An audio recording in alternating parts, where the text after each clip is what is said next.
there. Does not allow him to extend that follow-through. Castle connects tomorrow night on ABC. Game 5 of the Stanley Cup Final between the Vegas Golden Knights and the Carolina Hurricanes.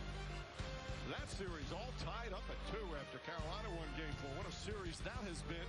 Puck dropped for a pivotal Game 5 shortly after 8 Eastern. Sean McDonough, Ray Ferraro on the call. So they're tied at 2. Spurs trying to tie these NBA Finals at 2. Mike, I said 3 to 4 minutes until Wemby came back in the game. I was off by about 2.5. 58 seconds later, that's about enough to go get a drink, and then you're back in the game, because I think Mitch Johnson understands the significance of this moment right now for the New York Knicks. Alvarado gets in the paint, kicks it out. Hart's going to try another 3. That one will not go. Wembanyama tips it to himself. It's impossible to get that away from him. Harper off the bounce. Harper with a right hand. He draws the foul. So Josh Hart, or Towns. Towns picks up the foul. That's 4 on Towns. But after you said it, Legs, their attack and then driving out for threes. Don't get three-point happy. Dylan Harper, what does he do? Goes downhill, gets 2 free. So this is how you settle your team when another team is making a run. More than likely, that's what Mitch Johnson told him when he called that timeout. Oh, don't give Legs too much credit. Now, don't give him too much credit. I supported him in that. You have a hard time. A very hard time. Your voice of love. 1,000% you're correct. I know that's not true. So Harper another free throw. Mitchell Robinson will come in. Anunoby back in. Towns will sit down with the 4 fouls. Tell you how great Dylan Harper is playing right now. Karl Anthony Towns the other day when asked about the rookie, he said, all right, I'm going to put my basketball fan hat on. Let Dylan Harper do this. So good. Yeah, he's going to be good. You mentioned it. That backcourt of Harper and Cal. Freeze, fuck, nigga. For the next decade. Freeze. Uniform if it's done right. My money. I'm back in this bitch. I'm back in this bitch. I wanted to watch the game. What's going on, beautiful people? My name is the Black Hokage, aka TBH. Shout out to Liquid Negus with the sub. Shout out to Hokage Dre. Shout out to Ariel. Everybody subbing it up. I just got done working out, ran some errands, and I wanted to watch the fucking basketball game, so I'm chilling out. I'm watching the game, allegedly. When it's over, we'll go for the gaming news and shit like that. But what's good, everybody? I'm chilling right now. The Motion Man is back. Let me make sure the chat is... Today is June 10th, 2026. Back with more of that quality bullshit. I'm joined by my very handsome friend that I'ma love to the end. Big Aggie the Doggy. Nah, I ain't got no fresh cut, bro. Shit, I'm about to massage my legs, bro. My fucking legs are sore. 2 leg days in a row. You want to massage shit? Yeah. About to do old man shit. Trump destroys everything. That shit is fucking funny, isn't it, man? That shit is fucking funny. Hold on, let me bring the game over here. I'm gonna close the chat on this because I don't want to look at that. But isn't that shit fucking funny how much this man ruins everybody? Nice little 3-string. We chilling. Question: do the ads and comic books bother you or ruin the flow? Oh yeah, everybody complains about that shit, man. That's one of the modern complaints about comic books. They're a necessary thing, but like, yeah, it's too many of them. Can y'all hear that? Is that loud? Hopefully y'all don't hear that. You ain't put me on. Shout out to everybody I ain't put on, man. Yo, shout out to Cole McGrath. Shout out to everybody I didn't put on. No, dead ass though. No funny shit. JG talked about it on the stream. Shout out to Rebel with the bits. I personally don't really care that much. It's all shits and giggles to me because I know niggas is lying, bro. But what I will say is, if you know what I'm talking about, what happened on Twitter, all that nigga did was prove that I should be a teacher at Streamer University, bro. Because I appreciate everybody who came out the woodwork and fucking just back me up. Nah, TBH helped me with this. TBH helped me with that. Shit I do behind the scenes, bro. Like, I don't have to do... I'm telling you, social media has really fucked people's heads up. If you don't do it on camera, they complain. But if you do it on camera, they complain. That shit was funny, and it was cool to see, bro. I will say that much, bro. I appreciate it. That's one time I'm going to clap the chat up on y'all. That was funny, bro.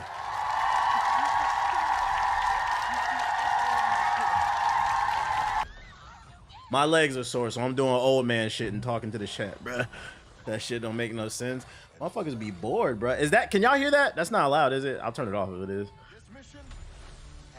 I'll upload every day. I'm not a YouTuber though. Shout out to the Nihilist. Shout out to Mexican Hustler with the big get the resub. Nah, I can't hear it. It's a little loud. They said they can't hear it. You trolling, nigga. What's going on with the Knicks, bruh? They getting blown the fuck out from the get-go. You said, wait a minute, you just got married? What are you talking about? I'm on demon time. God, chill. Get you a massage gun. Whether you dip it, dunk it, or it's Trump, that's what it is. The ring on your finger? Oh, it is on my ring finger. You're right, my bad. No, it's an Aura ring, nigga. I just wear it on this finger. Sometimes I wear it on my middle finger. I switch between them. Nah, I'm not married. You want a nigga to be in love?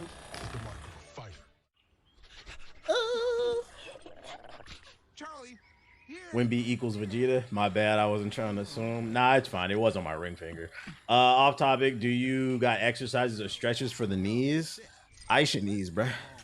Charlie, stop. Charlie, what are you... Work your, and then also train your hip flexors. A lot of people's knee injuries are directly derived from the fact that you have weak hips. So what happens is the ligaments in your knees compensate for that. Train your hip flexors. Like if you struggle to come all the way down on a squat, that's because you got weak hip flexors. So what happens is when you squat, because your hips are weak, your knees compensate for that. And the knees are the last thing you want to fucking go. Real shit. Look up exercises, how to train your hip flexors. I'd show y'all one, but it's mad gay if I do it in the camera. Mad pause. No offense to no gay people, but you know, it's mad sus if I did that shit in the camera. I would. I'm not gonna do that shit, bro. If I had more space, I'd show you, but I'm not gonna stick my foot up into the fucking camera, bro. When hockey season ended, summer started. Dad knew they didn't need much, but they did need pieces. You say you putting this on again? I never held nobody, bro. What are you talking about? So they planned their flights, car, and vacation. Late night yoga stream. Tight shit. I got knee cane because of my hip damage from baseball swings. You ain't lying. See, somebody backing up. I'm not lying. Train your hip, especially dudes. Train your hip flexors. The benefit is it'll make you stronger across the board, and also it'll make you a better fucker if you're into that shit, bro. Me personally, I don't have sex before marriage, but what do you do when you blow into that joint out, bro? You using your hips. It'll put more power. Like if you ever want to put a bit through the mattress, you got to get your hip flexors right, bro. Another reason to train your hip flexors too is not just for the ligaments in your knees. When you're training core, the first thing to go is your hip flexors. Like if you ever did a lot of sit-ups, crunches and shit like that, you notice like the inside of your crotch starts to hurt. That's your hip flexors.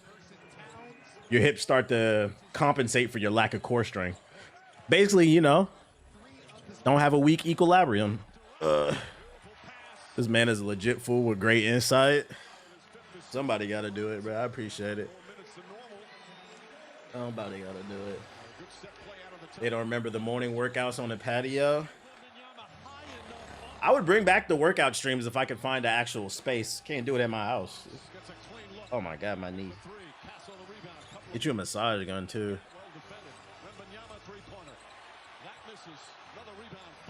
These niggas down by 17. This stream's a little bit behind though. Does the massage gun have a heat and cool function? It does. Tennis streams? That might happen one day. Tennis streams.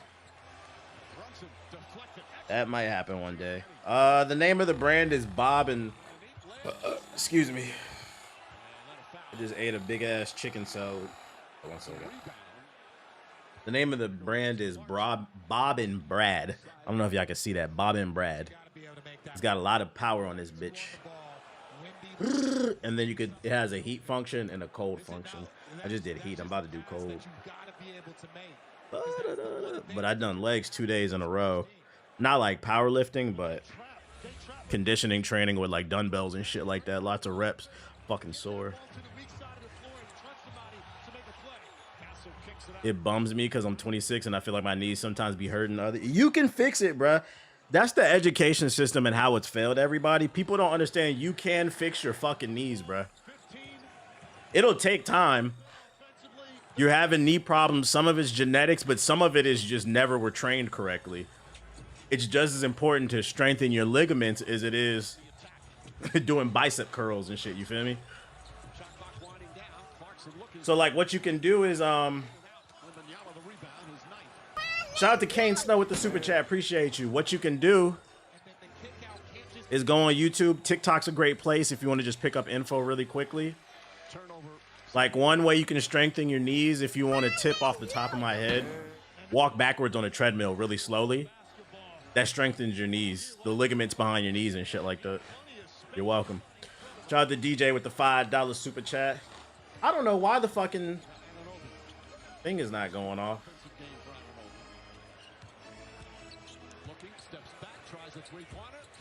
Chiropractor also helps. Chiropractors are not real doctors. That's kind of 50-50. That's kind of 50-50. What is this game, dude? I swear Fox is remedial at times.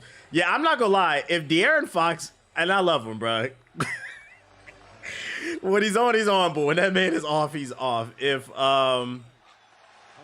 he gets a ring, that motherfucker Wemby carried that motherfucker to that ring, boy.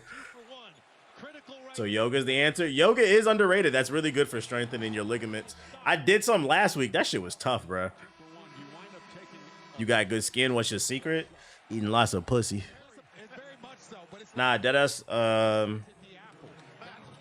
There's a few things you can do. First of all, stop washing your face with the same one you wash your body with. Second, get a good cleanser. Third, use serums. I mix toner and vitamin C serum into my lotion.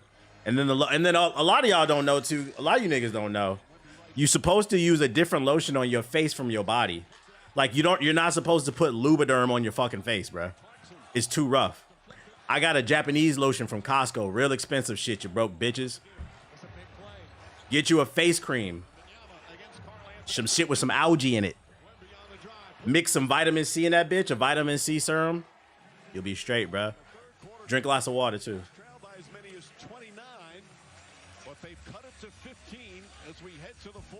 I almost feel like turning this game off. I thought it was going to be good. I come in and the first thing I hear is get some face cream. You got to get a facial, nigga.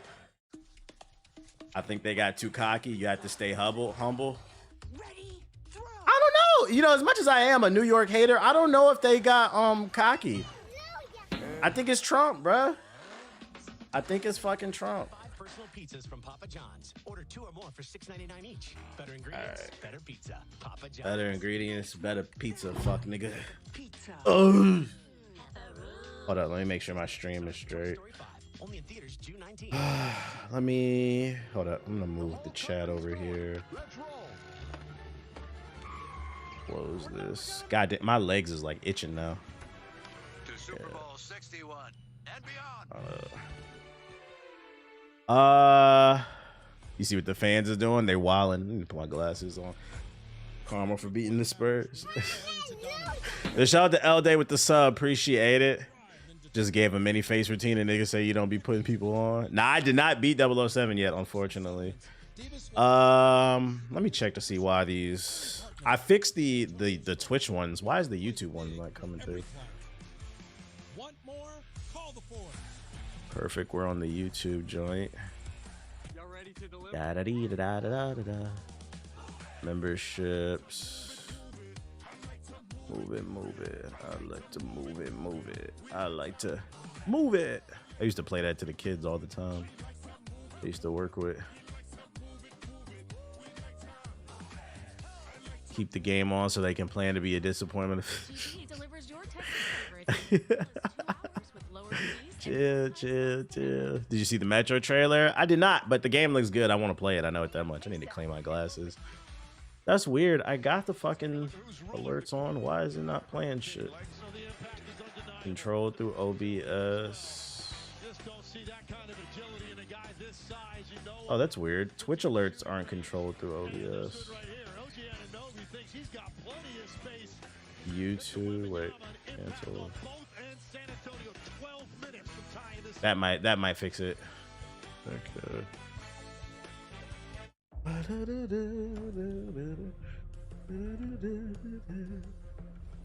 Let's see. Also, side note for me, the YouTube stream appeared before the Twitch stream went live. That's how I knew to join the Twitch chat.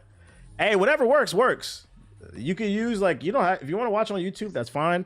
If you want to watch on Twitch, that's fine too. I can get the analytics of like the chats combined, so I know the total number of periods. Like using YouTube as a notification works too, because I know them Twitch notifications is ass. Whatever works is works. You showed up. You gonna talk about the rumor of a contract between Xbox and making Halo and Fable exclusive? I have not seen that. I got some news we're gonna go over after the fourth quarter. Let's see, save. Hopefully that fixes it. Clean my glasses. Like beer. There's nothing like it. Legendary taste, only 96 calories. It's Miller time. Welcome back to Madison Square Garden. Mike, it's still a 15-point game. I just say that. Did you hear about the bricks in minifig scandal? Nah, what's that? What's that? You know the bricks in minifig, my boy? Oh, you come over here like you know what I'm talking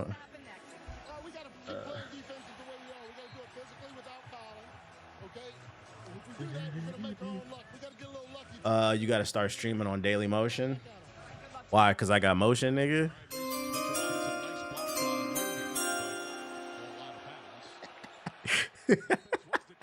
And wouldn't that shit be funny? All right, chat. I have an announcement. I no longer will be streaming on Twitch or YouTube. Only on Daily Motion, and you might be wondering why. It's because I got motion, nigga. Let me prove it. It was right in front of their bench. I think the refs got it right. Did you watch the Xbox showcase? Yeah, we talked about it on the podcast. YouTube.com/GI podcast. They put that goofy shit on the weekend. And like, because we talked about it on the podcast, like the same day, I didn't want to cover it on stream. I'd just be repeating myself. Robinson deflects it. Who said the title is offensive? DVH on kick? Nah, I'm good. They've offered me instant partnership over there. I just denied. Like, bro, I'm not going over there with them fucking degenerates. Kick would have to offer me a bag that I could not deny for me to stream on Kick. Other than that, I do not want to be affiliated with that platform. And I'm gonna be honest, I'm not important enough to get a Kick bag.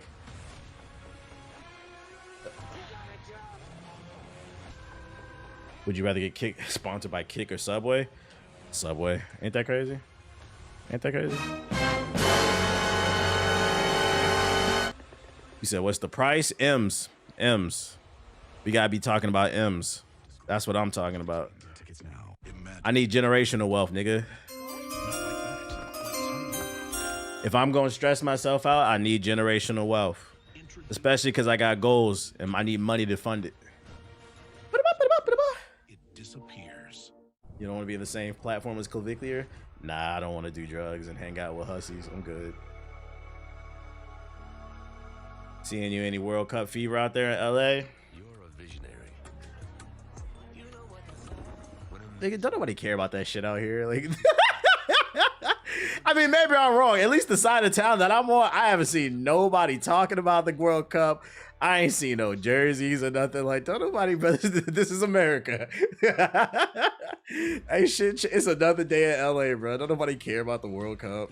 This shit's fucking funny. Niggas will act like they care all of a sudden when Team USA play. That's when we gonna act like we care for us. Just a second. And let's get something straight. We only care about whether or not Team USA wins just so we can troll the rest of the world and talk shit about a sport we don't care about.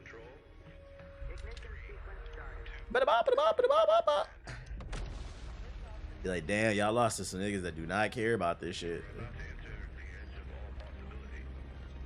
When we beat England, we'll act like we care. Ding, ding, ding. And they be so hurt. They so passionate about the shit that happens on the pitch.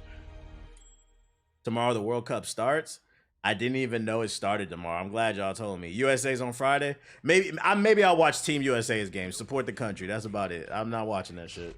strength isn't taking the pain, it's treating it. I'm not watching that shit. There's more gain. Advil Liquid Gels target pain caused by inflammation for fast, strong relief. Advil, that's real strength. My soccer story is 2 days ago, I was training with my coach, and we were training outside on the soccer field, and a kid came and he started kicking the ball around on the other side of the field. He was like a teenager, like in high school. And he had a soccer jersey on. Obviously, he was playing. And my coach had asked him, he said, who you rooting for in the World Cup? And the kid said, just some random shit. He said, I'm rooting for Paraguay. Like, dude, what the fuck? What do you know about Paraguay? What does that got to do with it? Are they in it? I don't even know. I don't get it, man. I'm not gonna act like I care. Yo, shout out to Real Unwritten Tech with the super chat. Oh, I think it actually popped up that time. Have you heard the guys talking about Stranger Than Heaven on the pod? But do you see yourself playing it after the Tupac shit? I'm conflicted, man. It really depends on when that game comes out. It really depends. That's who the USA plays first. That's fucking funny, dude. Well, that's so random, Paraguay. Okay. Self-inflicted. We're doing this to ourselves. Close this thing out and get back to Texas. It comes out in January. Oh, January is wide open. It depends if I'm done with all my games that I want to be done with. You know, it might sound funny when I'm watching this game. I think one of the reasons why the Knicks are not playing as well as they want, I'd argue the Knicks don't actually have any home court advantage. And what I mean is, if you look at the ticket prices for the Knicks, there are no regular 9 to 5 people going to a Knicks game. I think the cheapest ticket was like 4 racks. On average, the tickets are like 11,000. So it's nothing but like celebrities there. Like they don't have the arena of the, like they don't have real New Yorkers in that bitch, bruh. Unless they rich. Versus San Antonio, they got real blue collar people there rooting for their team. And this is why it's fuck Adam Silver. Because he let this shit happen, man. I'm always hate on New York niggas, but I want the people to be able to afford to go to the game. It's Day City, bruh. And like and for people who be like, well, what does that matter? There's actually been studies done that there's a real thing such as home court advantage. The energy of the people in the room can affect the play. It's encouraging. That's why it's important to fight for that, getting that home court advantage in the playoffs, especially in a tight game. It just makes people hustle harder. But it's a bunch of rich people and who on their phones at the Knicks game and shit that don't care about basketball. It's like, get the fuck out the way, man. Yo, shout out to Tech with the sub. Appreciate it. I'd argue that's the reason why the Knicks probably played better in San Antonio, because on the opposite end of the spectrum, some people get off on the fact that everybody's rooting against them. That gives you energy too. But they come home, they don't get, like, I'm like watching this game, there's no energy in the arena. Adam Silver has ruined the game because all he cared about is money. They falling asleep all the game. Yeah, DJ Khaled on his phone the whole fucking time and shit. I'm tired of seeing Spike Lee and Tracy Morgan on the camera. Fuck out of here. There are certain people I'm gonna give them a pass who go to Lakers and they go to Knicks games. They at every game. Like Spike Lee's at every game. He's a real fan. Regardless if he's got money or not, you cannot say he's not a real fan. It's the other people that's never there. Like they had Cardi B on the camera the other night. They had some interesting comments for Cardi B. What that nigga Shaq say, Cardi D's and some shit. I'm like, all right, bro, get this nigga off the fucking mic, bro. Yo, cut his mic, cut his mic, cut his mic. I forgot to turn my bot on. 1 second.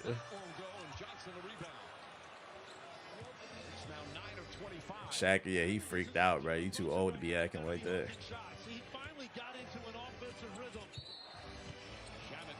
It was Charles Barkley. My bad, my bad, my bad. Cut his mic. He's doing too much. So y'all think they're going to ride in New York if they don't come back? There's still, at 9 minutes, there's still enough time for the Knicks to come back. But if they're going to do it, they need to do it now. Because I'd argued about that 5-minute mark. That's when shit's going to get grim. They just got to hit a few threes and play defense. You had me rolling on Twitter this morning. They stupid. They stupid, bruh. Brunson's on him. Double team. Can't get it. Second tip won't go. Fight for the rim. Oh, he does it. There is nobody in the game that can do that. Getting dunked on and shit. Where the energy at? Is there some shit going on in New York right now? What you mean? No, no. Besides Ninja Turtles, no.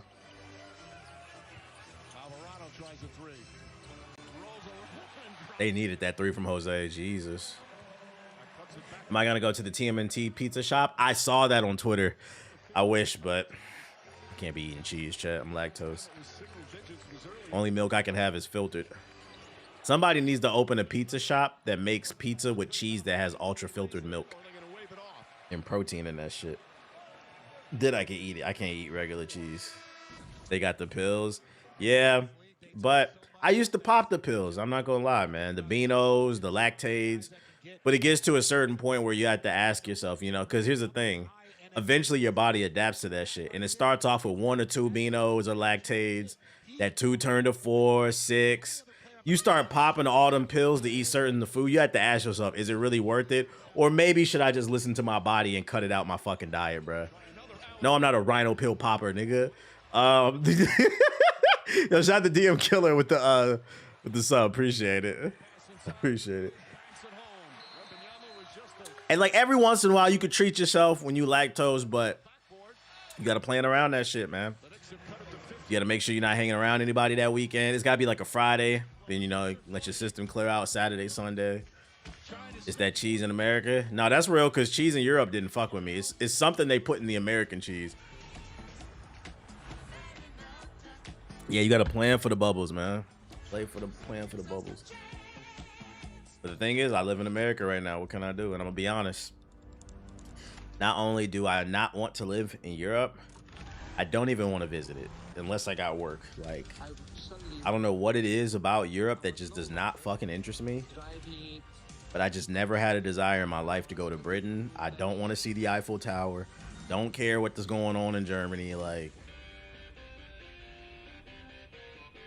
maybe Spain, maybe. And even still, I heard they mad racist out there. I'm good off Europe, bro. Asia cool, though. Africa cool. Put the beans on the toast. Nah, I don't want to go to Iceland. No, thank you, bro. No, thank you. I don't want to try none of their delicacies. I seen a TikTok yesterday. At Burger King, this British woman, she said German people got the best food, and she went to this restaurant where they serve uncooked beef on a bun. Basically an uncooked burger. It was thawed out, but it was uncooked, and it had onions mashed in the beef. She said, this is so good, the flavor. I said, this is why, and people would think I'm being like an asshole. I don't want to go to Europe. I don't want to go. Unless I have work, like a reason to be there, like there's a bag there, we're not coming to Tottenham. No, thank you. We don't want to taste the best food in Birmingham. No, thank you. I'll go to Birmingham, Alabama before that. Howdy, fellas. Hey, Ted. How about the Netherlands, the original NYC? I don't even know what that means. What that mean? I get him. You don't fuck with mayonnaise and onion? No, thank you. No, thank you. Wish we had some snacks. I found these berries. South London, Italy? No, thank you. Just because from what I seen American Italian food is better than Italian food. That's what I read, bro. It's not the same shit. Just go to Canada. I don't want to go to fake America. You don't want a cheeky Nando's? Nah, what up, Aki? The people saying hi. People saying hi, dude.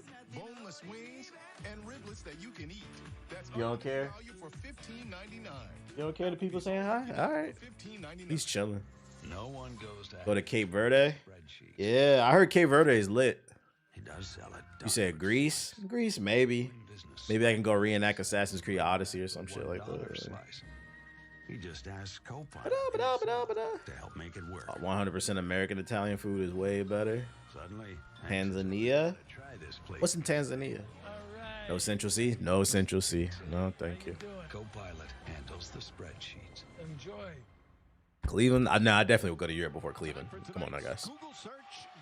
I know that's in Africa, but I'm saying what's there. No Skepta. And some of his 22 points and Canada got way better food than America, though. What's up in Canada that's unique that I cannot get out here? Because Europeans, I know Canadians, but I'm talking about Europeans right now. Europeans love to say that they have some of the best, like, Jamaican, Caribbean food and shit. And I'm like, you can get that in America. Like, what are you talking about, bro? Like, what's in Canada? And don't say Tim Hortons and poutine. Y'all niggas put shit all over your fries. Nah, I know, no bullshit. I never had real poutine. I bet it is fire, but with all that gravy, that shit do like shit all over the fries, bro. Like somebody just squirted all over that bitch. You said the syrup? I don't know.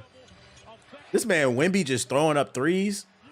They being disrespectful right now. I've been to Canada multiple times. That shit is just America in kilometers, bro. I don't really care. Brunson just shoved Castle. First foul on Brunson. 14th foul on the Knicks. Vancouver's beautiful. Got a lot of Asian style food. We got that down here. Vancouver's all right. I've been there. It's all right. How about Latin America? Definitely going to Mexico one day. Definitely.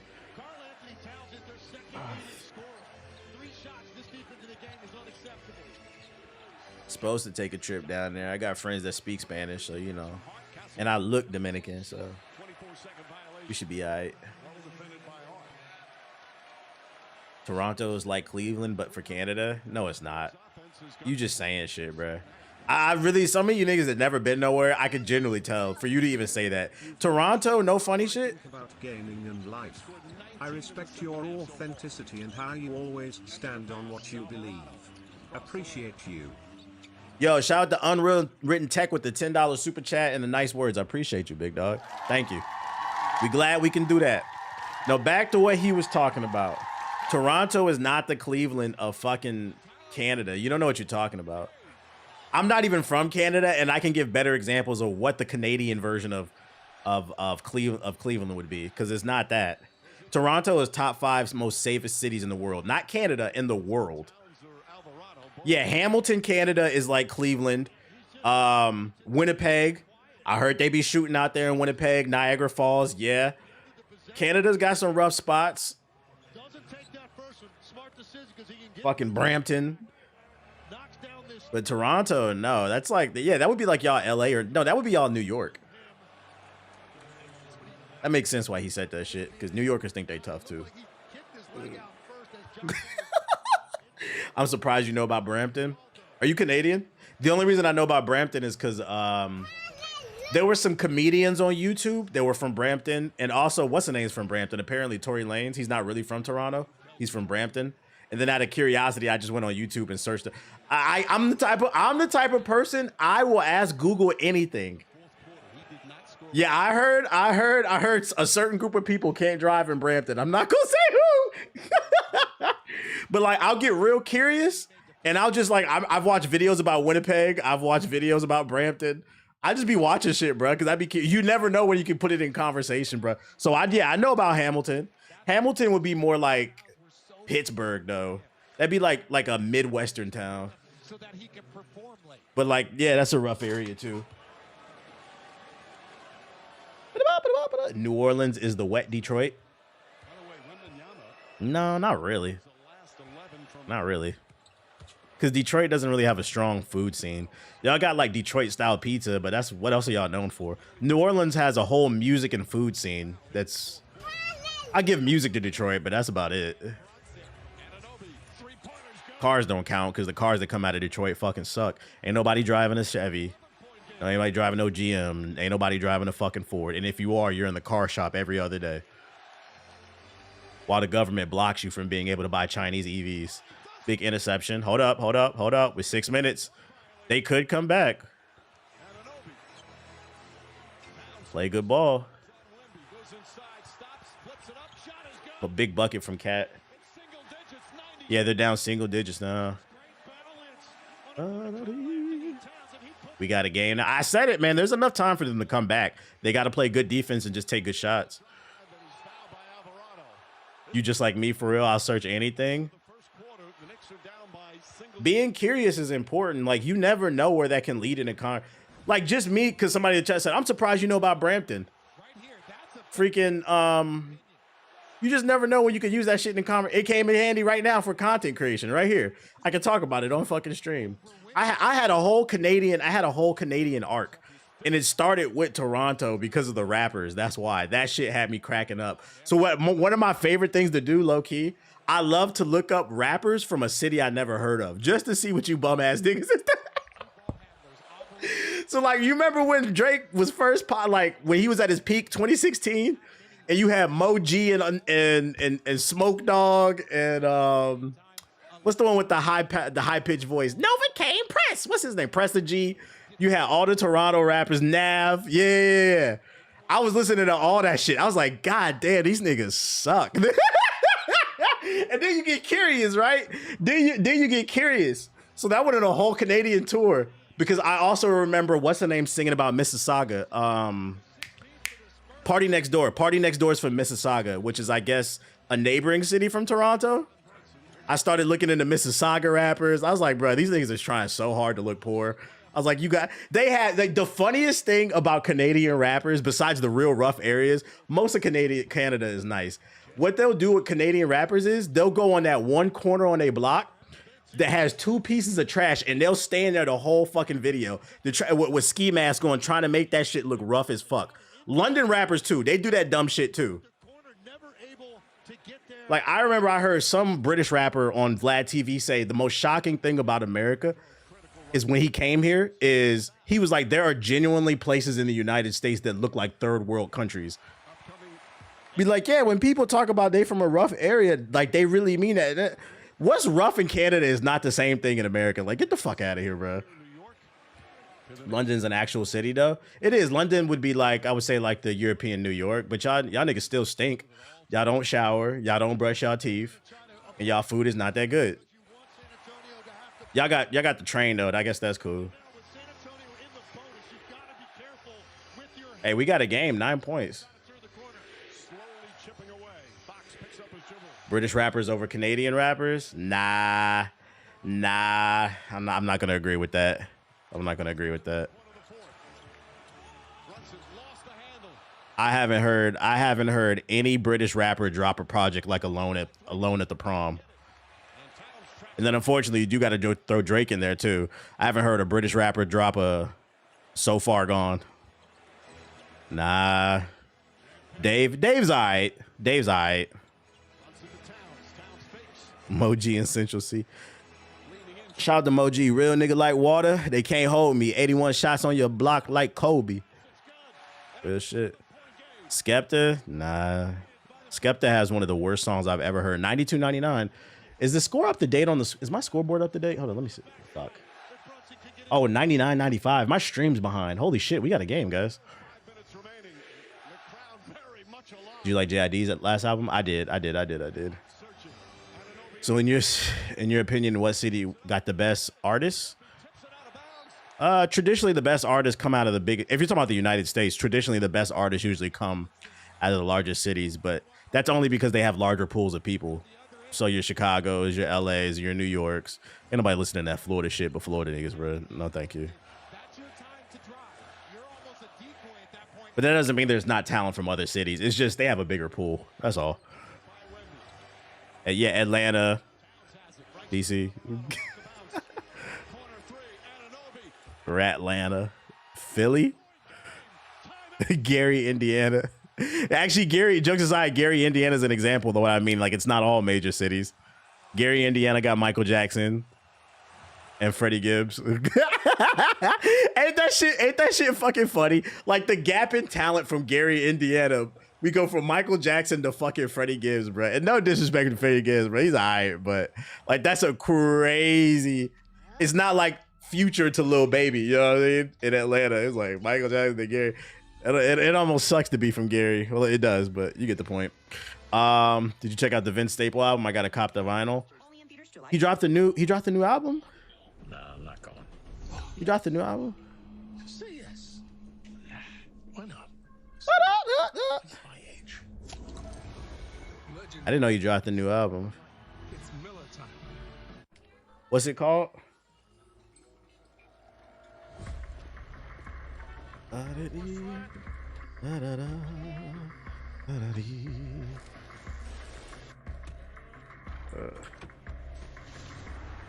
Whoever said work smarter, not harder. You would like the new joint? It's called Crybaby. I'm looking it up. I just hate.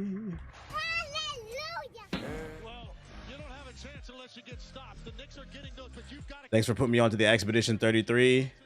Loved it, so I placed an order for the vinyl, the 6-box set. Yo, shout out to Elijah with the super chat. I ordered that shit too. I think it doesn't come out till February. It was like a pre-order. I ordered that shit too.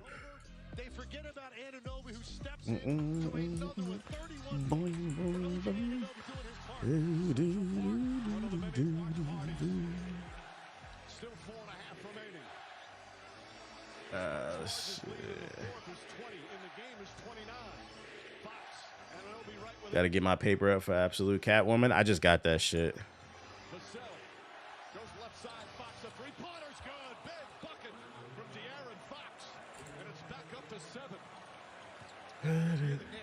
Some of Freddie Gibbs' older stuff. Oh, what the fuck? That shit is still on the. Hold up. Let me turn that NBA The Run shit off. Hey, this is not a sponsored stream. Hold up, yo. I gotta fix my bot. Turn that all off. I mean, you can still use the link if you want to, but I just hate, I had to do it too well. You said what famous artist from DC? Obviously Wale. Gold Link. Ariana Lennox. Ari Lennox, my bad. Shy Glizzy, Rico Nasty. Come on, man. Fuck with me, man. Fuck with me. Chuck Brown, he's a legend. Come on, man. Fuck with me. I don't know. Marvin Gaye. How did I? Yo, that's my fault. W's for the chat. Marvin Gaye. How can I forget that, bruh? This nigga said, who from DC? Just say you don't like music. Now, did I say DC got the most? I said I gave it up to New York, LA, Chicago. They usually got the most popular artists. Yeah, Corday. Just because you don't know. Holy smokes, we got a game here. PC Game Pass now. Play after the Xbox Showcase. Everything coming to cloud day one. Shout out to Nightmare with the 5. I appreciate you. What about Texas? A lot of talent does come from Texas. Yeah, the bigger states, the bigger cities. Like I said, yeah, Texas, New York, Chicago, shit, Philly, DC. Like if it's a major hub, there's gonna be major talent there. Except for Florida. Stop talking about Florida. Nobody's listening to 1800 Rugrat. Okay. I listen to fucking 1800 Rugrat. Can you name one person from Alaska? Don't say that in my chat again. Don't say that in my fucking chat again.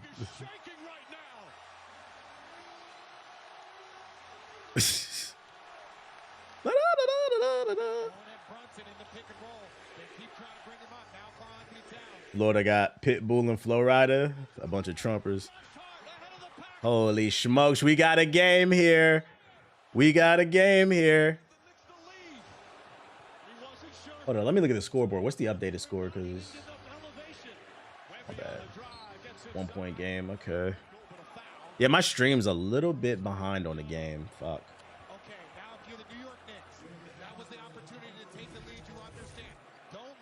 That's just the price to pay when you watch a different kind of way, you know? Sure, if I had the official link, I'd be up to date.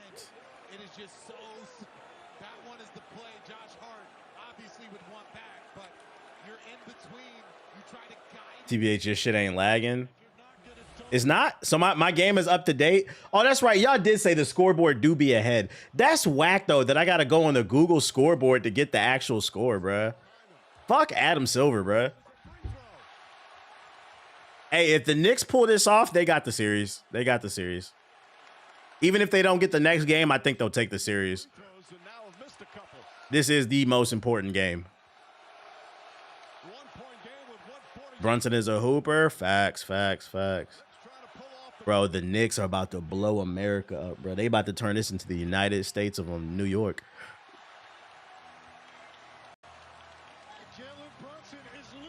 That's crazy. They blew a 40-point lead. They gonna be on Wemby's head. They gonna be on Wemby's fucking head, man. Did JG show you the DM? He did, Ab. He did. He did. Only people who seen it. The only people who seen it is the group chat. Me and Brooke seen it. I'm gonna leave it alone because I really don't care that much. But if he keep chirping, I'm gonna fucking drop a nuke on his ass. I got a nuke, chat. But you don't just shoot the nuke. You try to be civilized, you know. But I got a nuke for him.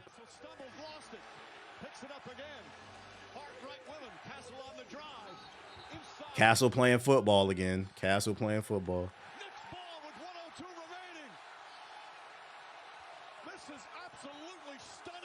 Castle play basketball like Ace.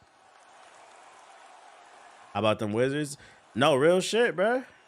I'm ready for next season. I'm about to be insufferable if we make noise next season, bro. I need to get a jersey.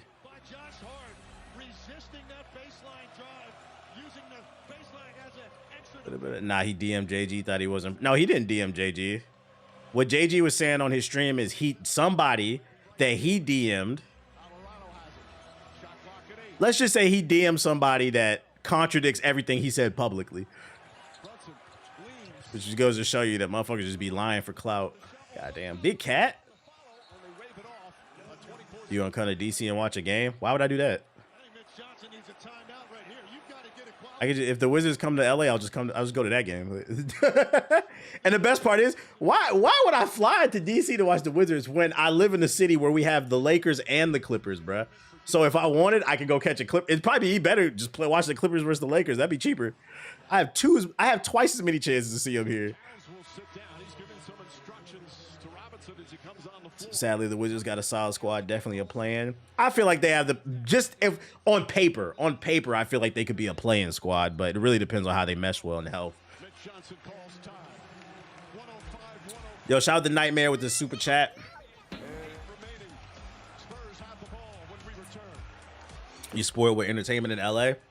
We're also spoiled with traffic too.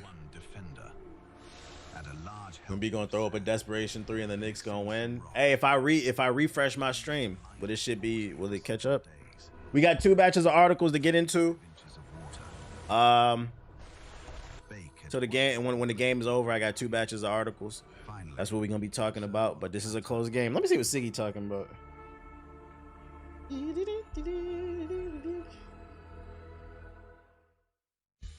I'm sick of seeing celebrities again. But they're all just extras. LA got the best looking women though. That's coming from a person in Brooklyn. I don't know what you're talking about. I'm in a happy relationship. New jalapeno citrus salsa, only on the Cantina menu. Yeah, California is definitely the best. I've been making plans to move to San Diego. Don't let nobody hear you say that shit, bro. This is supposed to be a wasteland, according to the right. Aren't you concerned about California wildfires? Nah, I'll just fight it, bro. I'll just grab a hose and help the foot soldiers out. God damn, Fat Joe took out a damn loan for them chains.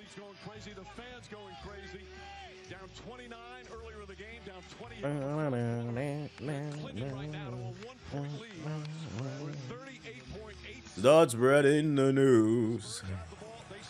Yo, bitch is on my dick. It's 'cause I've got a BBC. Actually, you know what? I want the Knicks to win, because then we really can blame Trump. The one game he wasn't at, that's the one they lost. This motherfucker about to make history. Sleepy T. De'Aaron Fox. Oh, boy. They fell asleep on the weak side. Josh Hart got caught ball watching. Dozy Don. I like that. Dozy Don.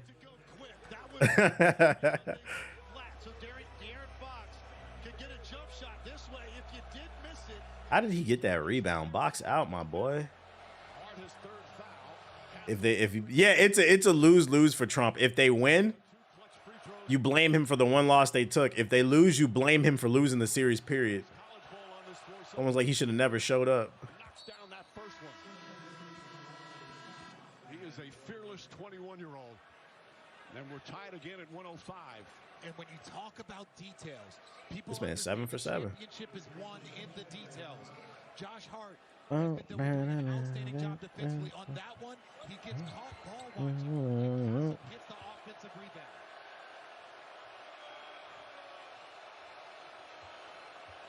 What's the updated score? Matter of fact, let me just bring this. Aw, man. Never mind. The Spurs are up 1. I hate that this fucking stream is behind. The Spurs collectively start gambling at halftime. That's what you think it is? It's a conspiracy? What happened? I thought the Spurs was leading. They choking potentially. The monkey stole my ring. Whoa. You think you know something? Until one day. Start spreading the news. I've got hoes on my dick. And it's 'cause we're in New York, New York. You feel me? Oh, I need to update the Fossil bot. Oh shit, Fossil bot. When we do that shit. Those 30 seconds are gonna last 15 minutes. Yep, it's about to be a lot of fouls and a lot of free throws. Get the D commands. Let's turn that joint off. Excuse me. NBA, delete, and then keyword.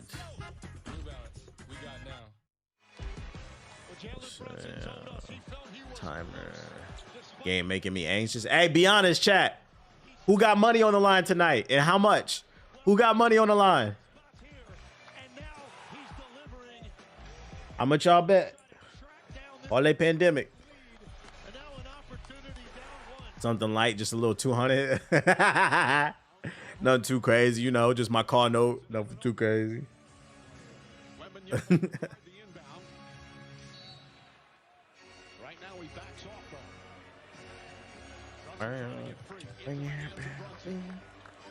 What Brunson gonna do?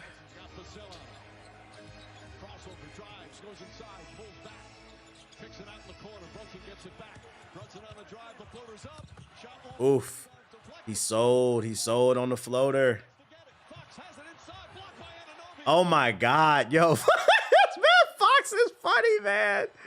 Oh shit. Oh my God. Yo, just put Dylan Harper in, man. The outcome of this game will determine if I can afford all these games in September. Whoa. That was very close to a backcourt violation. Now Mike Brown will call timeout. 5.7. If they lose, he's getting jumped in the locker room. Shit's fucking funny, man. Another timeout. Only 5 seconds left in the game. 1 point. If the Spurs squeak away with this one, it's going to 7, in my opinion. It's going to 7. Unless the Knicks just magically play better in San Antonio and take 2, but I feel like it's going to go to 7 if it ties up. Work used to suck. His words. But things change. It turns out that now T-Mobile has the best network by like a lot. OG clutch. Oh, I'm looking to score. The Knicks pulled it off. Stream, catch up. I need to see it. I need to see it. I fucking hate Adam Silver, man. God damn. I'm so glad the scoreboard's at least up to date. What the freak? I bet you that shit is on Twitter already. Fucking get off commercial break. Hurry into your dealer today to get a great offer. Fox stinks. They about to trade his ass. Holy smokes. Come on, game. Come on. I might turn this up just a little bit. Just a little bit. People getting beat up tonight. They are about to riot in Gotham City, bruh. I need to see this. I need to see this, though. I think I'm gonna have to do that if I want to stream more games. I'm gonna just have to keep the scoreboard on another tab so I can at least keep it up. If you own a store in New York, please close it up for 2. don't think that's gonna help. Niggas gonna be throwing Molotov cocktails and bricks through the fucking window and shit. Oh shit. That's a crazy play. Yo, OG is about to get the craziest dome of his life tonight from somebody. That's a crazy play. Yeah, I wanted to see that. Yeah, you got to clout him up, bruh. What the freak? They got to review the tape. It counted, right?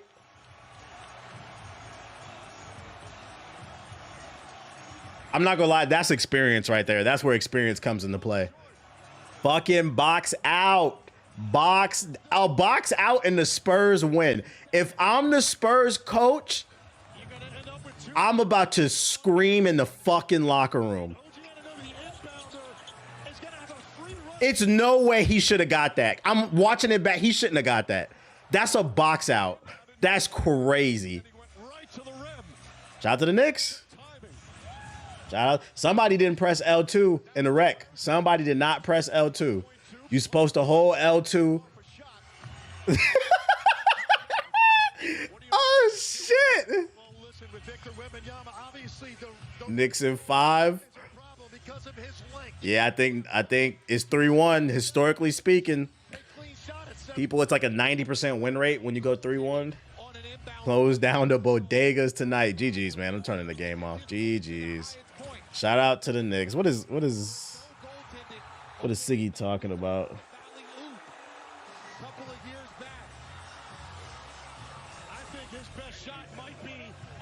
Wait, what are they talking about in the group chat? What are they talking about in the group chat? Oh, there's a second left.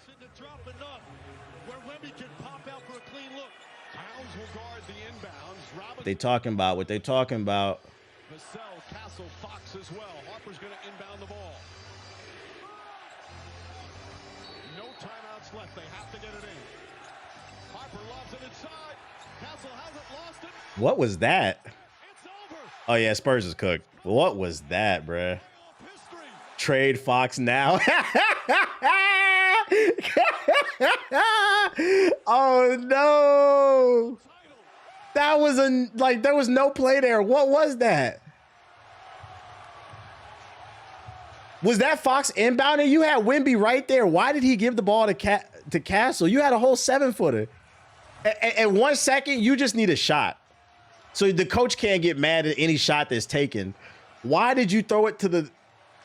That's crazy. You had a whole 7'6" demon right there. I just saw the clip. What the fuck was they doing? Fox sold them. Yeah, double covered Castle. Oh yeah, they about to get it in the locker room, bro. They about to get it in the locker room. That's fucking funny, man. Yeah, hallelujah, man. Shout out to Frank B Gaming with the sub. Appreciate it. Get what? The coach is too fucking stupid. Who lost money tonight? Who lost money, man? Oh shit. I'm gonna check out the post reports later. Better not show up in the ball. I know tonight TikTok gonna be funny, man. Shout out to Marcus with the sub. Appreciate it. Tonight the TikTok is gonna be funny.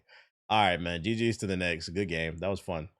I got a couple batches of articles for us to get into. Before I do it, let me use the bathroom real quick. I got a tinkle. There's water running through me, and then we're gonna get into it. I don't even know if I'm a game tonight because I really need to finish 007. What's today? Is it Wednesday? When I finish these articles, I might go to bed. I ain't gonna lie. I need to be up in the morning. Tomorrow we're gonna have to do a long gaming session. Can you play this for New York one time? What the fuck is this shit? Now I'm about to make them tuck their whole summer in. Put your hand in the cash register. If you're near a convenience store right now, any type of 24-hour store, go into the store right now and put your hand in the cash register for no reason. Their money is your money as of right now. Yo, if you got a bodega, please lock it up for the night, man. Please lock it up for the night. Let me use the bathroom real quick, and then I'll be right back. These clips better fucking play too, man. That's what y'all like, right there. I know you boys are addicted to AI, talking the key away from girls like me. Come on, why don't you reach into your wallet with your big, strong hands and get out that credit card and donate to a hot VTuber like me with a rusty beard and a fat butt sitting with his dick out that you can barely see. Come on, boys. That's what y'all be doing. That's what y'all fucking be doing. All right, y'all. I was about to say, beautiful people, my name is the Black Hokage, aka TBH, and to be honest, today is January 16, 2026. Back more with that quality bullshit, and of course, I'm joined by my partner in crime, who's eating dinner, but he's trying to get it. Okay. I know you're hungry, right? Akamaru the doggo.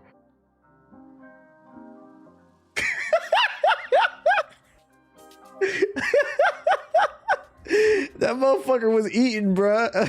Come on. What is this monkey doing here? What the? Whoa, I didn't put him in the lineup. What the hell? Oh my God, I got a monkey. Those ignorant players.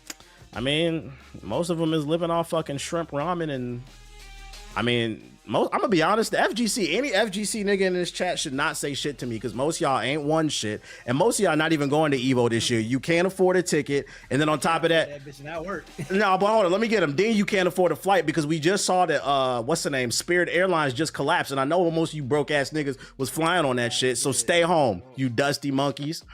All right. So the fuck I said. You hear that shit? Speaking of Chinese shit, just found out my Chinese zodiac is a monkey, and I don't know how I feel about that.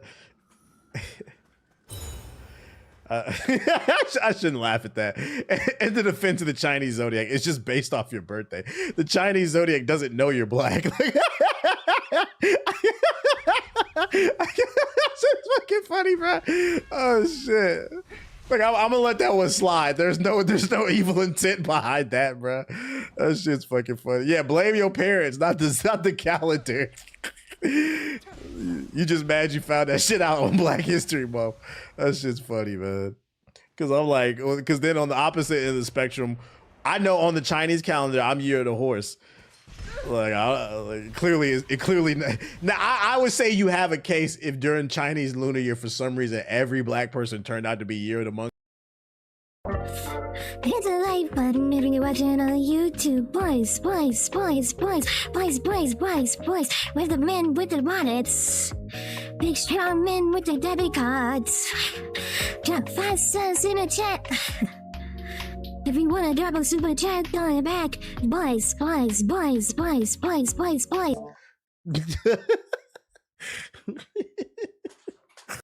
Burgers, you know that meat is nasty, and y'all put that in your mouth. That's why I don't eat fucking Burger King. Them the Diddy burgers. You put a Mondo burger in your mouth, nigga. You eat that. Oh, take that.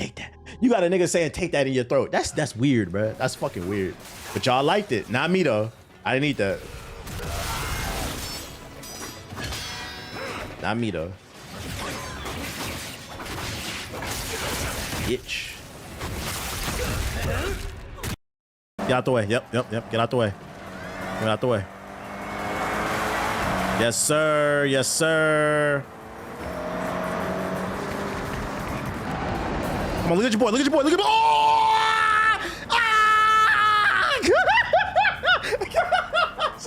I bet it. Any lot of you clips that shit, bro. I try to get too fancy with it, bro.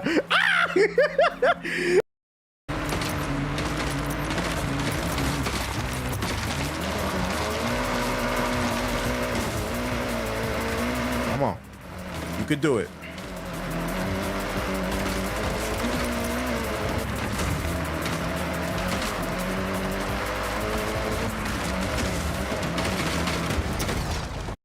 I seen somebody say you might have to change the fucking title on the YouTube stream. I know, right? That shit was Trump cursed the Knicks. I know the curse still counts. Whatever. Oh shit. What monitor am I on? Wait, whoa. Is it showing the... What the fuck changed? Let me switch... Oh, I think that's why.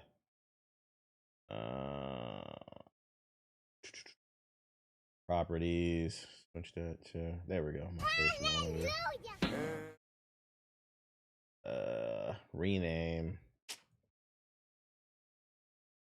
Yo, shout out to McKillicuddy with the super chat. Appreciate you showing some love. My boyfriend bought me a back to compatible PS3. I'm starting my retro collection. Oh shit, what you getting on that joint?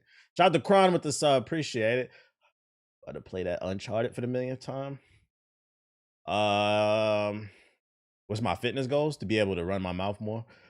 All right, let's pull these articles up. Yo, shout out to Unit Peter with the sub. Appreciate it. I'm gonna change it. I'm gonna just change it to he almost cursed him. Boom, boom, boom. Let me update the YouTube title. Spurs showing their age. That really was. People say experience doesn't matter. That really was. They lost due to inexperience. They had 3 players that could box out, and nobody boxed out, and they just let somebody jump through the fucking middle. They shouldn't have lost that game. That felt like a 2K rec session. I would have been fucking pissed. Hold L2.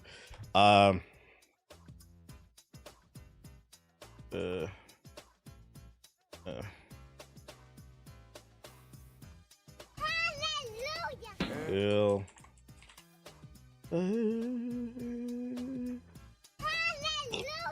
Excuse me. My parlay hit for 800, so here's. Sheesh! Shout out to Blexican with the 5 gifted big ones. Shout out to Nightmare with the $10. My parlay hit for 800, so here's your 10. I gotta hit it again. So I like, hey, who else hit their parlay? Prove it. Who else hit their parlay? Prove it. Meanwhile, I'm gonna pull out these articles. Strange day for gaming news. And when I say strange, I mean it in a good way. But the reason I say it's strange is because just this past Sunday, we had the Xbox showcase where they showed off Gears of War and a bunch of other stuff. And here we are on Wednesday, and they showed 2 new pieces of content between Halo and Fable. So that's what we're gonna go over, that as well as a bunch of different articles. They showed off third-person gameplay for Halo Combat Evolved, which for those unaware is a remake of the original Halo Combat Evolved, but in the Unreal Engine 5. Doesn't feature multiplayer, but you know, there's a third-person option for those who want to experience the game differently. Let's see what it's looking like. Hit the like button if you're watching on YouTube.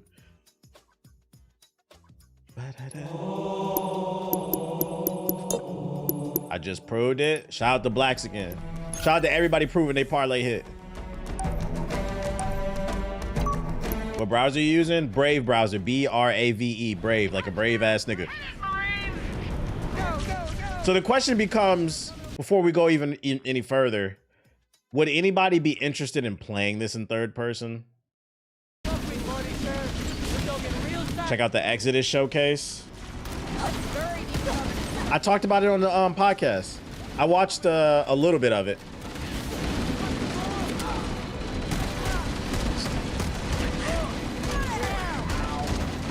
But you never put people on? I never put nobody on.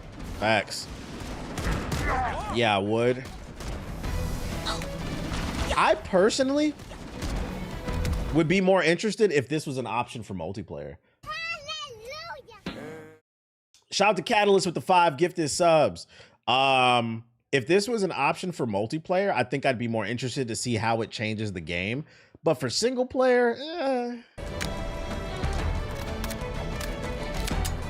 Hashtag TBH ain't put me on. That's a new meme. Wait, it's not optional for multiplayer? There is no multiplayer in this remake. It's just the campaign. So they trying to do anything to sell it. What if they're testing it for the next Halo? That's possible. Control center. I've been able to pinpoint the main facility. Does Halo have a place in modern gaming anymore? Religious texts. You know, that might ruffle some feathers. Shout out to Try Deodorant with the gifted subs, which, by the way, before I answer your question, I ain't gonna tell y'all the number, but for a certain number of gifted subs or a super chat or a donation, text to speech is on. But for the sake of, you know, not spamming the damn stream, it's not for like the lower. I'm gonna still say thank you to everything, but you know, for the higher ones. But anyways, That's a good ass fucking question.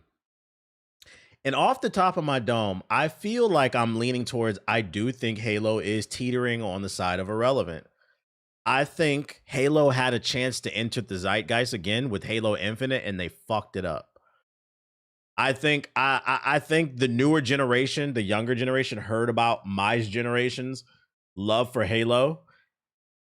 And I think Infinite was a chance for Microsoft to reintroduce it to a newer audience, and they fucked it up. And I think Infinite is the reason why I'd say it's teetering on irrelevant. It's on this island. I've marked the entrance with a nav point. Which is unfortunate because loved Halo 1, 2. I used to play Halo 1 in the computer lab, the demo. We used to land that shit. Played Halo 2 online a little bit towards the end of the life cycle. Halo 3 I played a ton of. Loved Halo Reach.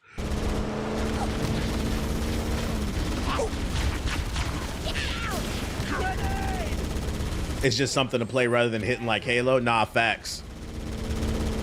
Facts. Free-to-play game with no content. There, in the cliff wall. I'll bet the silent cartographer is somewhere inside. That question about Halo is how I feel about Gears. I feel like, and I'm a Gears fan, and I can say this shit. Gears is fucking irrelevant, bro. I feel like it's fair to ask that question now about Halo. I feel like Gears has been irrelevant, and that's coming from the most hardcore Gears fan. That being said, that Gears 5 does look fucking good. The nachos could get reheated. The nachos could get reheated. I'd argue Gears has been irrelevant since Gears, what's the spinoff game with Beard where he got in trouble with the military? That shit was trash. The one without the active reload. Gears Judgment. Since Gears Judgment, it's been downhill. And then the two newer ones were just kind of meh.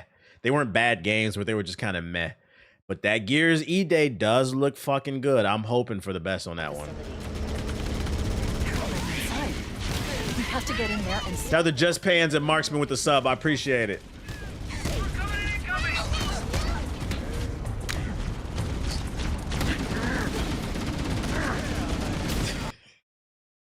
This nigga said the Spurs lost because you're over here playing games instead of replacing Fox at point guard. My bad, dog. Third person view ill. It doesn't look natural. Like, I don't know, like, I don't know what I thought Master Chief moved like in his suit, but it's not this. Like, he's supposed to be like a super soldier, and I feel like he's just like a gym bro who can't reach his back, you know? Heaven and are putting up a real fight. The cartographer must be here. There is a path into the. You're either gonna get that reference or you're not, but that's the best way I can explain it. It just looks kind of off, stiff. Yeah, I thought they were gonna talk about like some unique features about third person, but it's just gameplay. To be fair, it is gameplay, and to all you God of War niggas, this is what I mean when I say I want to see gameplay, because I can get a better idea of what I can expect. I'm seeing movement, I'm seeing UI, I'm seeing gunplay, I'm seeing vehicles, I'm seeing the visuals, I'm seeing everything about the game, so then I can culminate something and come up with an opinion. And my opinion is, I don't know why they dropped a 9-minute demo for this. This looks like a fan-made mod. Uh-oh, here they come. Nah, to be fair, the God of War niggas have calmed down a little bit. I think people understood what I was saying now. Like, it's like, that looks weird. That's what the Galaxy's best super soldier runs like. Where's the budget, Microsoft? Middle-aged dad run.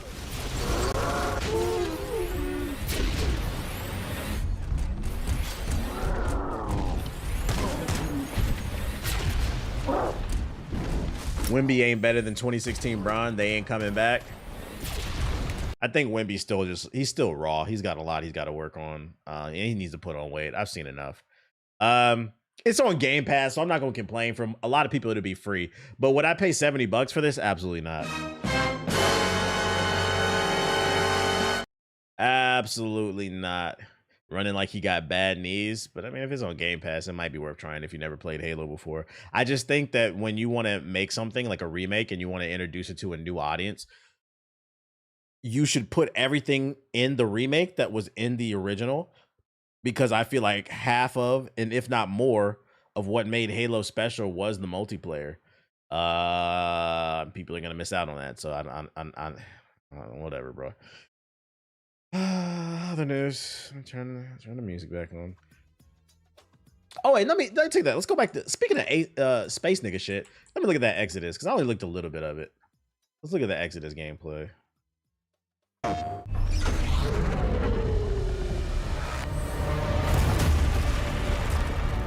Like the clips I seen, I was like, it looks too much like Mass Effect. I want to see something more. Appreciate it, Rooster Head. I appreciate it.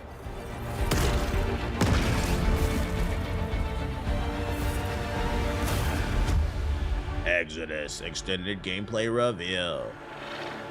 Hey everyone, I'm Chris King, game director on Exodus. In Exodus, you play as a traveler, venturing on dangerous missions deep into space, in search of powerful alien remnants that can save your dying homeworld. You'll journey to deadly planets, derelict ships, and the remains of lost worlds, while using your wits and teamwork to survive the terrifying creatures that try to stop you. Along the way, you'll choose who to fight beside, who to fall for, and who to leave behind. Romance confirmed. You play as June Aslan, a lowly salvager living on the outskirts of Leiden. This is where his story begins, alongside his awakened friend Houston. June, hey, come on. He got a dog wolf. Houston? I'm here. Are you? Yeah. Yeah, I think so. June was orphaned from a once powerful family. He has a unique and mysterious genetic trait that lets him interact with ancient celestial technology. Ladies and gentlemen, a wise and mysterious grizzled white man that comes from a rich family of powerful ancient technology has been confirmed. White men are back. That's right. Mysterious white men are back. Can't call this woke. And it's this trait which might be the key to saving your home planet. Shit. That's what the red pill niggas would be like, oh shit. He's rich, he's tough, and he's mysterious. That's a Sigma male. Because that's what they believe in. They don't just believe, first of all, the concept of the alpha has been disproved. It's not a real thing for those unaware. But these niggas believe in the Sigma male. If you don't know what a Sigma is, it's like an alpha, but they have lone wolf tendencies. Whoa, that's different. He's like a really rare, like, what's up with these niggas want to be Sigma males, bro? You fucking insults. Like, You'll be able to customize your... All right, Shadow the Hedgehog, get your bitch ass on, man. Several options to adjust your appearance. At the start... There's nothing cool about having no fucking network, guys, okay? I just want y'all to know that. Man-to-man shit. It's okay to have time for yourself. I love to have time for myself, too. But part of being a human and having the human experience is community, okay? You don't need a large community. You can have a small tribe. There's nothing cool about, because let me tell y'all something, man. Real life shit. Especially the way the economy's going, man. You're going to wish you had a community the way this fucking economy's going. You're going to need people to lean on. Fuck all that Sigma male shit, bro. You can do push-ups and not be a fucking dickhead, all right, nigga? God damn. You'll also choose your character's initial alignment. Either a virtuous... Yeah, you're just going to be depressed. Like, drop your weapons. Get on the ground. Lev, don't be stupid. They've got a combat mech. Drop your weapons now. These choices will shape your character and change how the world responds to you. Listen to your friend and let this go. Not gonna happen, you mercenary scum. Not gonna happen, mercenary scum. Let's check out some work-in-progress gameplay so you can get a feel for the systems, storytelling, choices, and characters. The AI looks a little easy. I wonder if that's just because they want to demo the game. I'm always curious about that. The first two companions you meet are Elise and Tom. Elise is an impatient pilot that loves to blow stuff up and leans into brute force. Tom is an experienced traveler. Make that a who shirt. helps You can teach do June the push-ups and not be a ropes. dickhead. He tends to be more cautious and provides June with moral perspective. Let's join them as they start a new salvage mission. All loaded up? Gears in storage. My lovely suit. Good to go. Where's Tom? I'm gonna be honest, I don't really like the character models and the art design. I do like the way the combat looks, but I don't really like the way the characters look. Last minute prep. Or drinking. Probably both. Glad to see you shit on the red pill. That shit has always been corny. Drinking always right been before a corny. job. Man's got his vices, but he gets shit done. The red pill was able to sink its claws into a lot of lost people because y'all lack community, so you don't know any better, especially if you don't have a father figure. And what they do is they take the concept of a broken clock is right twice a day to an extreme, where they'll say two true things and then lie about everything else. Like an example being, you know, a man should be on his purpose, you know, should take care of his family. No, that's real. That's real. And then they'll say some wild shit. Like I remember Kevin Samuels said, what got me off that shit is I heard Kevin Samuels say something along the lines of like, some caller had called in and they were complaining that the girl, what if I had a daughter and the man was touching the girl and then the girl came to the daughter and he said, you just believe the child? I said, nigga. Oh.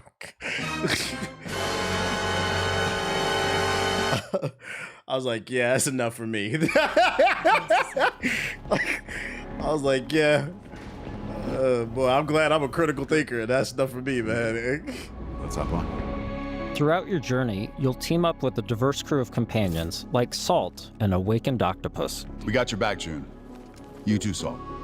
Not necessary. If you die, I leave. Yeah, I got absolute Catwoman.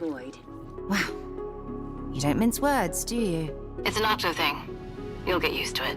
All right. Time to move out. You'll also meet other interesting characters, like the mysterious Cece Orlev, voiced by Matthew McConaughey. Right. Howdy, friend. This for sure. You know what? That's what I think I don't like the art direction. It does remind me of Andromeda. Strange times we I find don't like that ourselves game.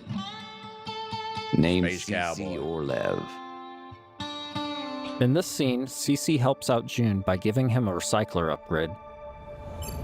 With the new modification added, let's see how we can put it to good use in combat. I like that. That reminds me of Mass Effect 1. The reason why Mass Effect 1 is one of my favorites in the series is there was deeper customization between the armors and the weapon in terms of how you could do your setup. It seems like they're kind of drawing from that a little bit. Jim, what's it look like in there? A lot of mercs, but I think I can thin a few of them out without being seen. We got your back, June. Things go bad, we'll kick To me, in this that looks door like and come Starfield mixed with How you Mass engage Effect. the enemy is up to you. In this encounter, June has to deal with a deadly turret, along with Lycan, the leader of the Fire Eaters. He's heavily protected, and things could get out of hand quick. Let's use this new recycler mod to stealthily take out some enemies and make things a bit easier. That's on Mass Effect. That reminds me of shout out to Born Quan with the sub. That reminds me almost of like Assassin's Creed or Batman.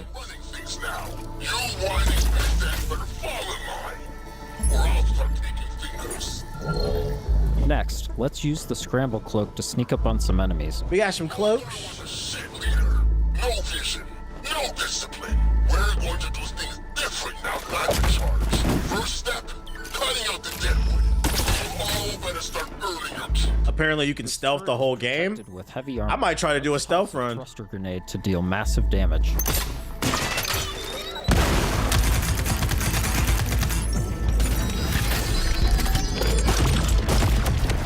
Shout out to Don Cash with the sub. Appreciate it.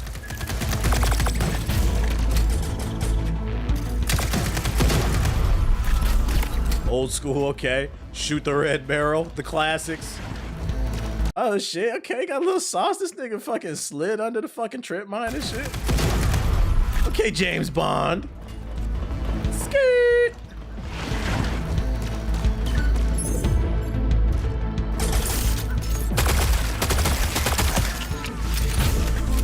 Yeah, a little movement tech. Shout out to the best player on the Knicks, De'Aaron Fox.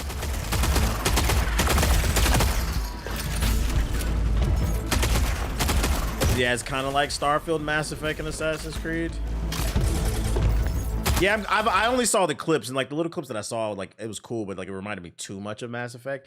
I'm glad I did watch this and seeing a little bit more details. I am seeing some differences.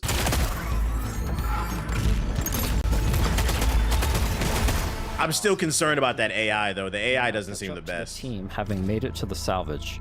However, rival mercenaries have already staked their claim. Gotta hand it to you. Never thought you pricks would make it this far. Too bad you reached. When this come out, I think this is next year. Thank God. Just getting started. Making it past your friends was a FBI needs to investigate Fox. We've got control of the auto cannon. How's that for a No, I'm gonna get to the Fable stuff later, Black. Okay, that is going to be difficult. June and team have managed to push through the enemy defenses to the control room and now face. Hit the like button if you're watching on YouTube. June, time to do your thing. I'm in. Taking the guns offline now. Wait. This is a control room, right? Should be a way to open the airlock doors. Blast all those damn mercs out into space in one shot. Whoa, hold on. There could be dock workers and maintenance crew in there. I need a Mass Effect game bad now.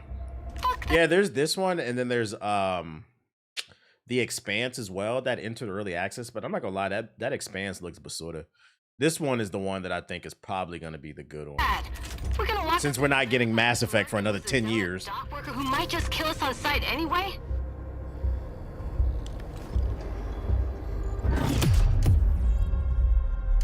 Okay, we got choices. Tom's right. You can't be reckless when lives are at stake. But you don't. Renegade options confirmed. I'm doing a reckless playthrough. I'd rather die in a fair fight than risk killing a single innocent bystander. Whatever. I could use some more target practice anyway. Let's Fuck move. that, send him to the air through We've the given the airlock. works too much of a head start already. As you travel across the cluster, you will hear stories of those who have been affected by time, like Tom's account. Can y'all hear that music in the background? That shit sounds just like Mass Effect. What the freak? They about to get a lawsuit. Shout out to DC with the sub. You know the strangest part of being out here? Listen to that music. Years have already passed on Leiden. Although I said that earlier, it deadass sounds like they took the menu music from Mass Effect and threw it in AI and said, "Yo, remix it, but make it sound like that." Dun, dun, dun, that those little dings. That's deadass Mass Effect. What the fuck? A few hours on this world, a few days, a few weeks. It's all the same for the people back home. In between missions, you'll journey back to Persepolis, your primary hub and a major city on Leiden for both humans and Awakened. Good morning. Afternoon? I forget. Regardless, nice to meet you. You forget? Ah, you're doing the thing. The elephant forgot something. Is it better or worse if I notice or not? Here, you'll... I just realized in this game they had elephants. What was the... Didn't they have elephants in Mass Effect? What was them damn elephant-looking monsters that used to talk real slow? I think that's what it's supposed to be. I forgot the name of that shit. The Elcor. Is that what it was? Hold on, let me Google this shit. Yeah, these. Is that what it is? This is supposed to be their version of the shit, bruh. They're shameless. Shameless. If I notice or not. Here, you'll embark on new missions, experience how your choices shape the world around you, and meet new companions, like Phaedra, word for word, bar for bar, and technician who's eager to help. Oh, I'm sorry. You gotta bust it open. Need them, don't you? And you don't? No. The eyes, they don't work. So I built my own. Spectrum's different. External light sources are irrelevant, but it's close enough. Do you think they used AI to make this game? No, I don't think so. At least from a writing standpoint. The writing sounds like a person wrote this. People call it radiation, decay, but it's so much more than that. It rewrites celestial programming. Intelligently, adaptively. Intelligently? Like it's alive? Your homeworld of Leiden is facing extinction due to a celestial virus called the Rot.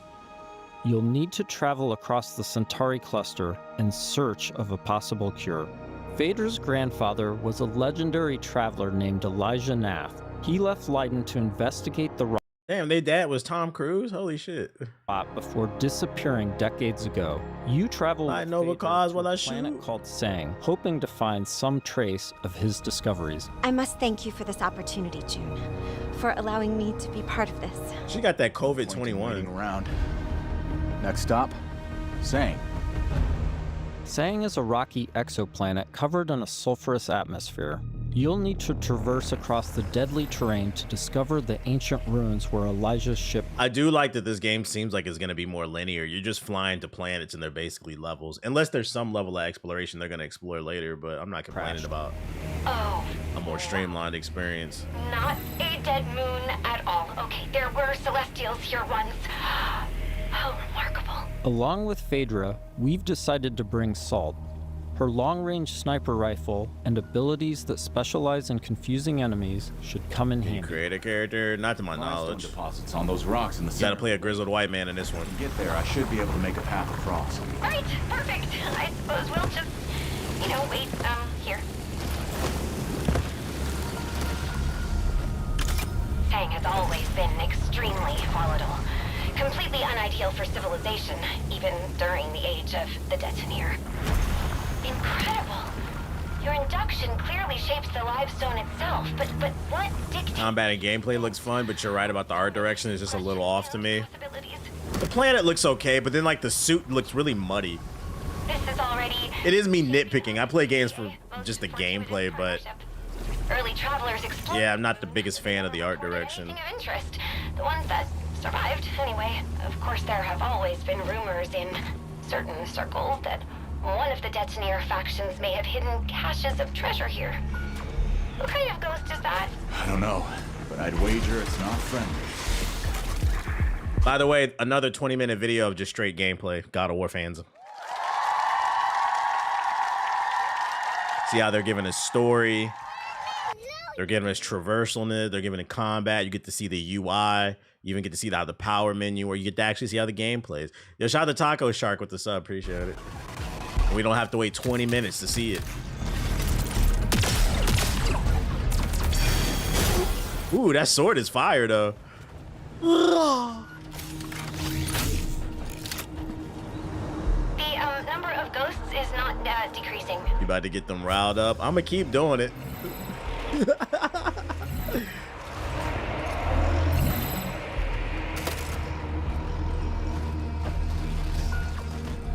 That is very interesting. That is very different. This was not in Mass Effect. This seems like you can deadass play the whole game stealthy, and I'm not mad at that. It gives a different style of play.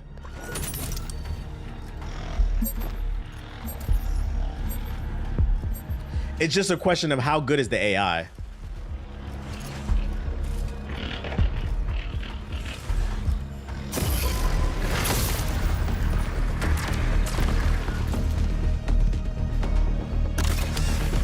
Saucy, that's saucy.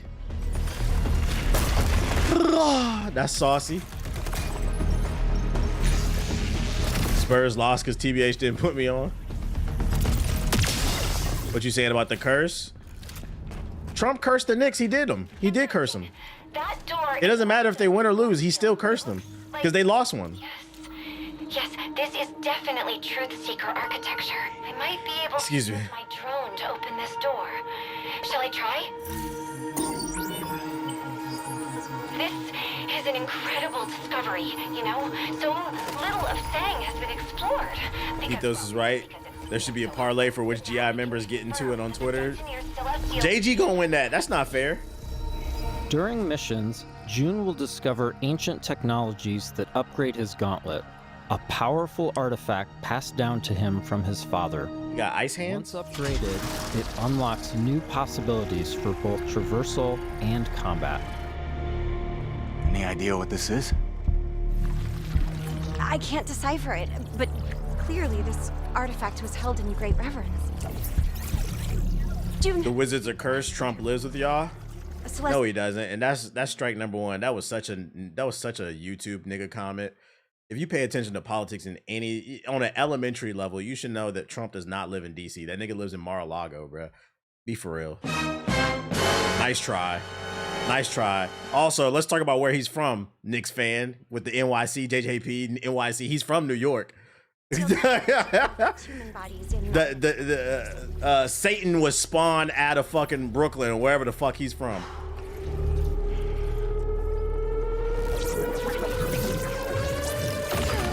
Gotta get the booty beads. What happened? Are you all right? I'm fine. It took me by surprise. I've never felt anything so powerful. And we hate him. What's your point? Y'all still spawn Satan. Here we see June acquire. I hate the fact the Wizards suck. That don't change the fact they suck. See? Pierce and destroy. You gotta own that shit, bruh. You did that. Y'all put y'all hands together like a spirit bomb and summoned him.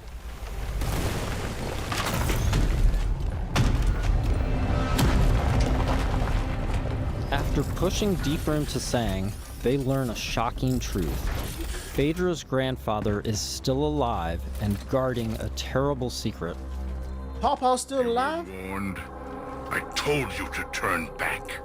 I told you there was nothing here for you but death. You've seen too much now. Stupid, stubborn children. Elijah has unleashed a corrupted and extremely powerful war machine on the team. Oh, boss fight, okay. Damn, real gameplay. What the fuck?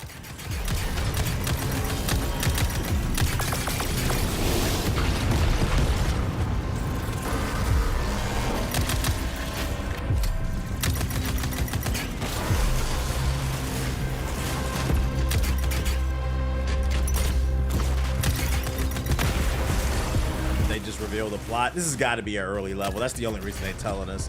I doubt that's an important story beat.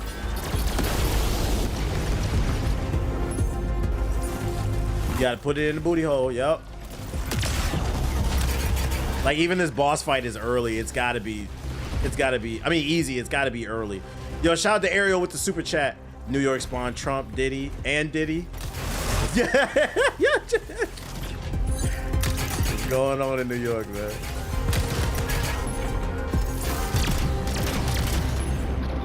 Damn, I wish this was co-op. I agree, that'd be fire. Oh, he's throwing like a javelin. That's cool.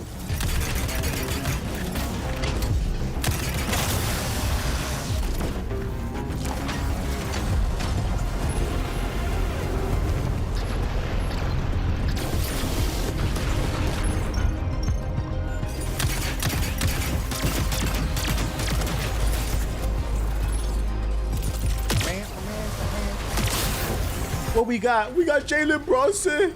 Have y'all seen that clip of that dude crying? That shit had me cracking up. I was with the Knicks when we had nothing. We was nobodies. What do you have now? Jalen Brunson. That's just funny. This is doing a lot to convince me to get it. Defeated, real gameplay. Phaedra must now confront Elijah, hoping to persuade him to share the secrets contained. I don't want to see this story beat. I get it. I think the game looks good. This looks like a cop to me. It has my attention. It looks good. Let me hit the music real quick. I saw one where dude was losing his house and still cheering for the Knicks. So it's only what's right. It's only what's right. Okay, that's what I got for y'all. No aimless walking gameplay. No, unfortunately not. Other Microsoft news. Microsoft doesn't know what to do about the memory pricing crisis Microsoft is causing. Due to the RAM crisis that its own AI ambitions are helping cause, Microsoft doesn't know how to sell a new Xbox that feels cutting edge at a price that regular people can afford. The next Xbox, codenamed Helix, will have leading in performance. New Xbox boss Asha said in a recent interview with Fortune, but I'm left wondering how Microsoft defines that, because everything else she said downplays its likely technical capabilities. What the console business needs, Ms. Asha said, is new business models rather than just the most premium, high-performance console in the world. I don't like that. Before I read the rest of this quote, I don't like that. Why? Because in gaming, the entire purpose of a jump in generation from one console to the next, or the next GPU to the next, is better looking games, better running games. It allows more creativity for the developers. What do you mean you'd rather focus on new business models than creating a more high performance premium product? That's how you get the Switch 2, and that shit already running 15 frames on half these games. And I'm gonna be honest, the only reason Nintendo's able to get away with that shit is because they got Mario and Zelda. Sorry, Master Chief ain't that. I think we've reached a point where it'll be hard to imagine that massive audience can afford thousands of dollars to spend on consoles generation, she said. So I think we will see radically different business models that we've never expected to come into the orbit later this year. Translation, we're thinking about making another Xbox Series S. Xbox Series S2. Which is gonna hold gaming back even further. It's astonishing the place we're in. Consumer devices always involve compromises for the sake of affordability, but this is the first time I can remember a tech company lowering expectations for its next big gadget so dramatically. Asha went on to say that Microsoft will have to think very differently about storage and memory going forward. We will have to apply new techniques so that we can compress games. The new Xbox ain't even out, and Shorty said, we're looking for new ways to compress the fuck out of your content that you paid $70 for. We're trying to actively find ways to make your game look worse. The Xbox CEO said, we will have to empower customers to have a very flexible storage. I hate this wording. We will have to empower customers to have very flexible storage offerings. What the fuck does that even mean? Are you poor? We will have to empower new types of games so that they can fit onto the device. This is crazy. Translation, be prepared to buy the next Xbox with only fucking 100 gigabytes of RAM in it. I mean, of hard drive space. My bad, hard drive space, hard drive. Problem with that is the Xbox already did do the high performance new console selling point, and it got them nowhere because their business model is ass. Well, you got to understand that, like, when it comes to video games, hardware and software, well, computers, period. Hardware and software is a symbiotic relationship. In order to justify the performance, you must provide a premium experience that showcases the performance. The problem is Xbox doesn't do that consistently. And when they do, they punish the developers. An example being Hi-Fi Rush. The game sold well and then they fired people. The problem is corporate greed and capitalism. De'Aaron Fox is a terrorist. Chill. Shout out to Black Alchemist with the sub. Appreciate it. Because I'm going to tell you right now, you know what else is going to fuck up their money? If this next Xbox comes out, right? And the first few games they show off, you can't tell a difference between this generation and last. Be like, that looked like the last Forza. I think I'll wait. And I think the reason why this statement is so problematic is Xbox already has their back against the wall. They're losing the console war. They just swapped CEOs, and you think your solution is to do less? Nigga, you should be begging me for my fucking money. Please, TBH, and everybody else in the chat, please come back to Xbox. Xbox is the best platform. We working really hard to bring all the fucking games. Instead, Asha said, I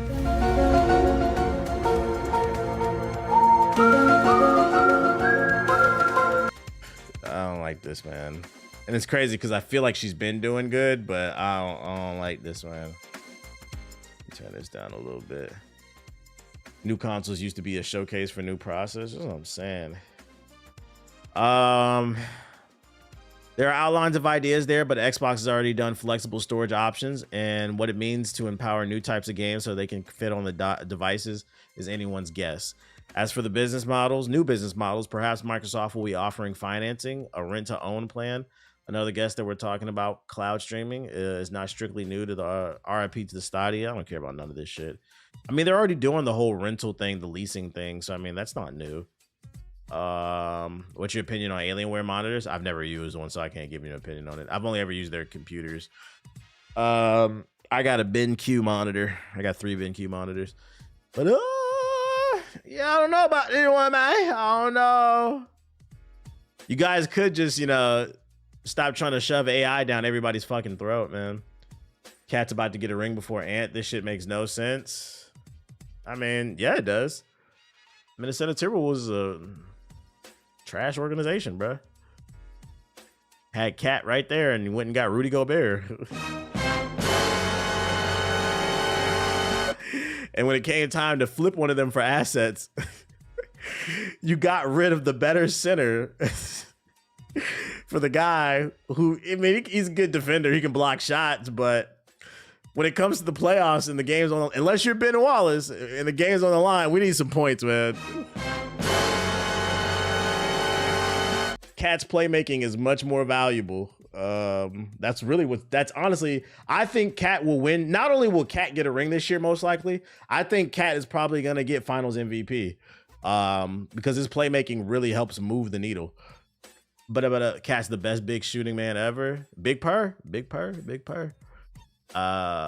else we talking about? Oh, Turok Origins got some gameplay. Haven't seen Turok since the N64.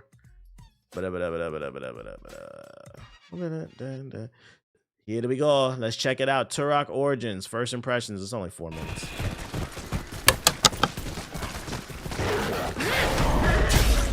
We got to play Turok Origins at this year's Summer Game Fest Playdate. Hi, Julius Randle. It is a 3-person cooperative first or third person shooter that myself, John Sicka Mechanico Clark, and Ursel Soulblazers Masudis all enjoyed the hell out of, actually. It's really pretty. Was a lot of I like the art direction. Mouse and keyboard and controller. And in Ursel's own words, it's an UE5 action-adventure shooter targeting 4K 60 on consoles, only 30 FPS on the Series S. It can be played offline, though there are no bots to fill empty spots. But as mentioned before, it's first or third person, which you can change on the fly. It respects both the old work and the future of the franchise, happening many years before the events of the original game, and a super advanced alien race was the enemy. We got to play 2 missions, given a choice of loadout, and some iconic weapons. The 3 classes are... We hunting dinosaurs. The Bison and Raven, which can be changed between missions. Ursel found it really damn good to play. There's a dash that feels really... Yeah, I like the art in this game. Reminding him of Halo 5. And you can do it multiple times in a row. He played as Bruiser, who used the shotgun, the wave energy gun, and a dope... I'm not familiar with Turok.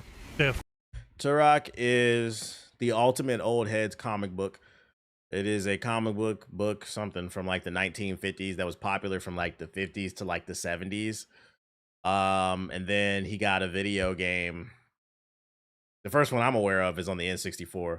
I like Turok on the N64. But yeah, he hasn't been part of mainstream media in a really long time.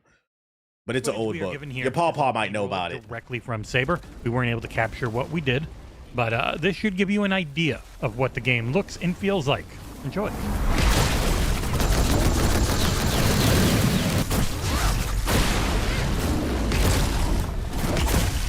He said, not Paw. Paw might know about it. What the hell is that? So is this like a Monster Hunter style game?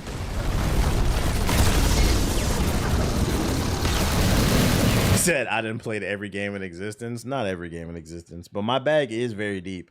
I remember there was this test that went viral on social media like a year or 2 ago. And it was a list of like 100 games. And the further you got into it, the more unknown it was. I think I checked off like 89 of those 100 games. I had played them. I think my girl checked off like 15. She was like, damn, you played a lot of shit. I was like, yeah, I have. I'm really of the fucking culture. The only time you'll get me, I've usually either played or I've at least heard of the game. The only way you can usually get me on a gotcha moment for a game, it's got to be some deep cut like JRPG or some game that was exclusive to like Japan that we don't get over here. And then you took a trip to Japan and you brought it back. Oh, you never heard of this fucking anime fighter JR fucking Shonen Jump versus Ultra Super Saiyan version? Like, no, I never seen that shit, bro. You haven't played Samson? No, nigga. I ever played Haven on PS2? No, but I do know that game. I know that game. So like Xenoblade and Persona, I played both. That time I was reincarnated as a that's I'm not gonna lie, that doesn't sound like a bad anime. That time I was reincarnated as a fucking Billy. That's funny.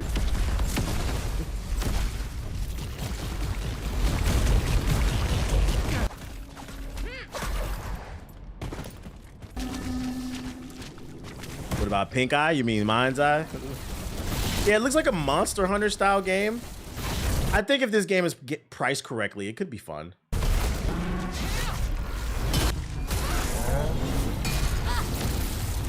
It looks like there's cool abilities you can play with your friends.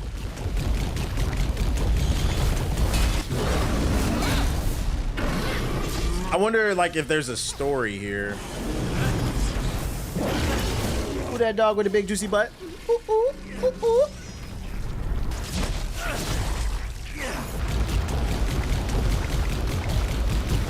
Sturdy dog, sturdy. That's a sturdy build, dude.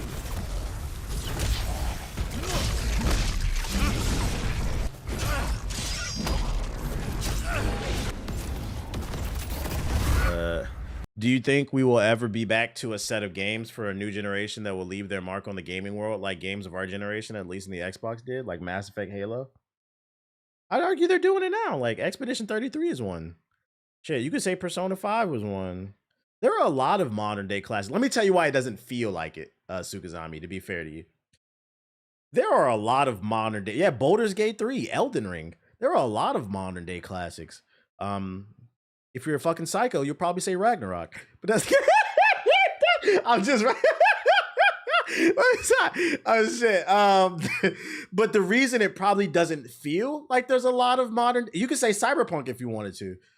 It doesn't feel like there's a lot of modern day classics is because I think people are so fucking negative now, man. And some of it is the rise of social media and algorithms have done so much damage to us, man. Because you get rewarded. Elon fucked up Twitter, man. When he started letting people get paid to say stupid shit. I mean, look at it. Look what's happened in the last 10 years. Niggas sit on Twitter all day. Irreparable damage. All day. This is what is, let me show y'all. Let me show y'all what the average Twitter nigga does in the gaming space, bruh. This is what they do. Right here. They go on SteamDB and they fucking look at these numbers, man. Obsessed with this shit. And then, oh wait, what the fuck? Yo, my stream sucks, man. Hack me up. But fucking, they sit on this website and niggas will set an alarm for 3 a.m. Wake up. Don't even wipe the crud out their eyes. Don't brush their teeth. Take a screenshot, tweet it out. Damn, this game fell off, bro. What game do you fucking like, man? So I feel like people spend so much time on negative. And part of it is because these, and this is an example of why billionaires are bad. I'm about to get on my fucking. Because we can sit here and attack the symptom, which is the negativity. But if we really want to attack the source of the problem is there are too many people at the top with too much fucking power. And they're able to manipulate a lot of you dumbasses. What I'm about to say, if it don't apply, let it fly. But you are being manipulated by the machine to be way more negative than you would like. I'm not participating in none of this shit, bro. Yo, shout out to Braze. Like, when I criticize shit, it's really genuinely coming from a place of love. Like, oh, because I always do try to give like fair feedback. You'll rarely hear me just dunk on something and be like, this shit trash, bro. And that's because most things aren't just straight up trash. But that's kind of where things are. So I think there are a lot of great games out. 2026 is a magnificent year. Mwah. Too many games to play and people ain't hyping them up. I do my best, but you know, most of my videos that perform best are usually negative ones. So even I come across as like a negative person because a lot of times that's what people consume is only negativity. But it is what it is. What up, Ashley? Thoughts on Mortal Shell 2? That shit is gas, bro. Play the demo. The demo's on, and it's a meaty demo, a big beefy demo, bro. It's so much fun. Oh, I was about to just show you. Oh yeah, like I think it could potentially be a game of the year contender. Is this your? No, you played Elden Ring. Okay, never mind. Yeah, I like the shell system. It's fire. I said Mortal Shell feels like Elden Ring meets Super Mario. Where like with the shell system, you get like the different suits, but you can get knocked out of your suit and shit. I beat the demo with fire. I'm ready for that game. This game looks cool too. Yes, LOL. It's such a weird combination. Elden Ring meets Super Mario, but it fucking works, bro. Like it's cool. Yeah, big beefy meat. And let's clap it up for the year of the big beefy meaty BBC demos, bro. Demos are back, nigga. You play Onimusha? Yeah, that shit was fire too. We on that Onimusha too. The only, I'm on a lot of games. The only issue is just trying to figure out how I'm gonna manage my time. I'm gonna just be taste testing a lot. It's gonna be a lot of games that's not gonna get beat this year. I'm gonna be honest. I don't know when they're gonna get beat. Because we gotta do this content shit. So that's me being positive. Time to put some negativity into the universe now. Yo. Shout out to Watts. What up, Watts? All right, ladies and gentlemen. How we start this story off? Who in the chat? Press 69 in the chat if you feel like you had a rough week. Press 69 in the chat if you felt like you had a rough week, man. Let me hit my music. A lot of people in the chat are typing 69. A lot of y'all must have lost y'all parlay in the Knicks game. Spurs fans in the chat, sorry to hear that. So this is how I'm going to say it. The reason I'm saying spam 69 in the chat if you've had a rough week or a rough day, because whatever rough day that you think you had, Ubisoft has had it 3 times worse, nigga. Today, what up, Dooms? June 10th, 2026. I learned that Ubisoft had layoffs in not just 1, not just 2, but 3 separate studios that span the fucking globe. Get your passport out, chat. We're taking global L's.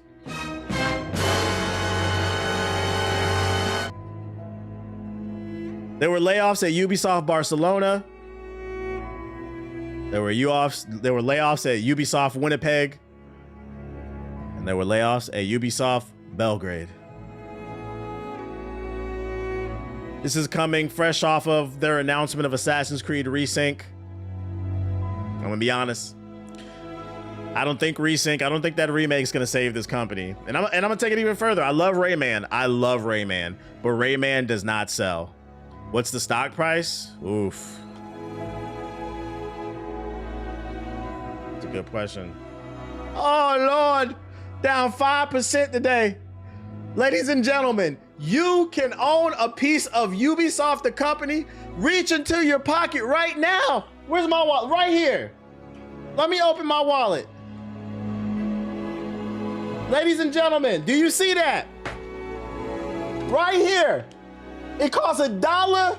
It costs $1 to own a piece of Ubisoft. Ladies and gentlemen, I own 1, 2, 3, 4, 5, 10. I own 10 stocks in Ubisoft right now, nigga. This is what happens when you don't fucking listen to your audience. Y'all make Assassin's Creed every fucking day. Every day. Assassin's Creed Japan. Assassin's Creed Milwaukee. Assassin's Creed Singapore. Assassin's Creed the Netherlands. Assassin's Creed I Walk My Dog. I don't know. Just doing shit. And then you got Far Cry. Far Cry Asleep. Far Cry Your Mama. Far Cry at the coffee shop. And we're not buying it. And it doesn't matter how many times. Why my music turn on? It don't matter how many times I don't buy something. They keep making it. That's the funny part, bro. It don't matter how many times I choose not to buy something. They keep fucking making it, bro. Like, please try this shit out, bro. We got a Goku skin in Rainbow Six Siege. Yeah, because that's why I booted up the tactical shooter. I booted up a tactical shooter that involves military and SWAT units from across the world, the most elite soldiers, Army Rangers, Navy SEALs, so that I can play as Naruto with a G36 and a red dot. What the fuck are you talking about, man? And then they put out, what's that bullshit? X Defiant. They made a first-person shooter that had they made a first-person shooter with no skill-based matchmaking. You know what else they made it didn't have? It had no anti-cheat. They made the first-person shooter with no anti-cheat and no skill-based matchmaking. Wow. Yeah, the COD killer. So, by the way, this is not financial advice, because let's get something straight, you bitch-ass niggas. Somebody gonna watch this shit and say, ooh, this shit $1. Maybe I should cop some stock in Ubisoft. This is not financial advice. You lose your money at your own fucking risk. Because I'm gonna be honest. I think Assassin's Creed Black Flag Resynced will sell okay. But that's not gonna save the company, and Rayman's not either. I actually genuinely love Rayman and I love platforming games, but it's just a game that, like, for some reason, outside of the 90s, it never culturally appealed to people. I'm definitely shorting this tomorrow morning. Yo, chill. So, I mean, I don't even need to read these articles. We know why they're failing. The 2014 incident with Watch Dogs. They lied about the graphics. Constant lawsuits of workplace harassment, SA. Hard-headed CEO, family-owned business that just refuses to admit that they don't got it no more, man. They don't got it no more. At this point, Ubisoft is Shaq on the Celtics, Jordan on the Wizards, Scottie Pippen on the Blazers. You gotta hang up the jersey, man. You gotta hang it up. I'm not gonna rag on them too much longer, man, because it's like kicking a. They're already down. Like, how much more can we kick them? You know. Fox for the Spurs. That's fucking funny, dude. No, jokes aside, though, it's not cool to see people lose their jobs. Real shit. Just if I could have a real moment, it's never cool to see people lose their jobs. But unfortunately, this is all a result of their poor decision making. And the worst part is they just had a conglomerate invest like $1 billion in them, Tencent. Where that's my next question. Where did that $1 billion go? Can anybody explain that to me? Did the CEO of Ubisoft just pocket the money?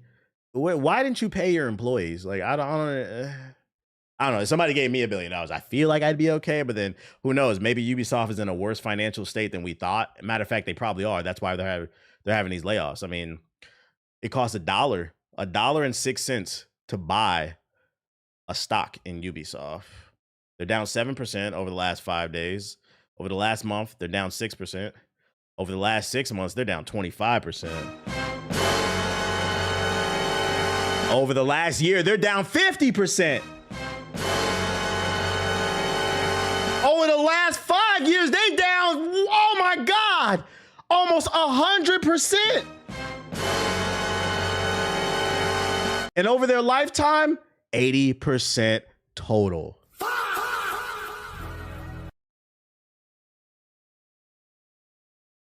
This is crazy. Do you know how bad financially you have to be doing for somebody to look at your books over a lifetime and say you're down 80% total? This company sucks, man. That shit is fucking funny. And, you know, sometimes, you know, I sit on the stream and I feel like people are too negative and they rag on companies a little bit too much. But if there are 3 companies that I'm 100% on y'all side that deserve it, Ubisoft, you did it to yourself. Activision, EA, you niggas can eat a dick, bro. Could have had Dispatch, by the way. Really? Dispatch was supposed to be a Ubisoft game? They pitched it to him and they told him no? They could have had Expedition 33. That one game, I heard that shit, that demo was fire. The 1666 game. They could have had that shit too, the new Witch game. Pathetic. Fucking pathetic, man. I don't know what to say. They also lost the original Hex. Unfortunate, man. Hopefully the people that did get laid off, they find jobs and get back on their feet. I would like to see, I think this could be, before I move on, I think this would be one of the best stories in gaming if more of these former Ubisoft developers just get together and form a new studio, find some seed funding, make a banger game, just sells woo-wah copies and just sticks it to Ubisoft. Like, imagine having like 5 different indie studios formed from former Ubisoft studios, and they make 5 different banger games starting with Expedition 33, and they just form the anti-Ubisoft Voltron. A boy could dream. A boy could dream. That'd be a good anime. That's my Ubisoft story. We got an update on Avatar. Avatar: Last Airbender creator says AAA Avatar game wasn't canceled, promised new news in July.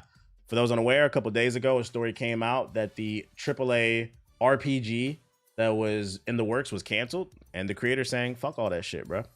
Despite a string of promising announcements, the Avatar series has had a rough year so far. After the upcoming film Legend of Aang: The Last Airbender leaked online, news broke that Paramount Games had canceled a AAA Avatar role-playing game in the works at Saber Interactive. Paramount and Saber Interactive announced that the Avatar game back in 2024. Instead of incorporating established characters like Aang and Korra, the action RPG was planned to feature a new story with players assuming the role of a never-before-seen avatar. Its story was set thousands of years in the past in an unexplored area. Paramount said at the time, letting players be immersed in a vibrant world, master all 4 elements, and engage in dynamic combat alongside companions. Man, let it be Kyoshi. That would have been fire.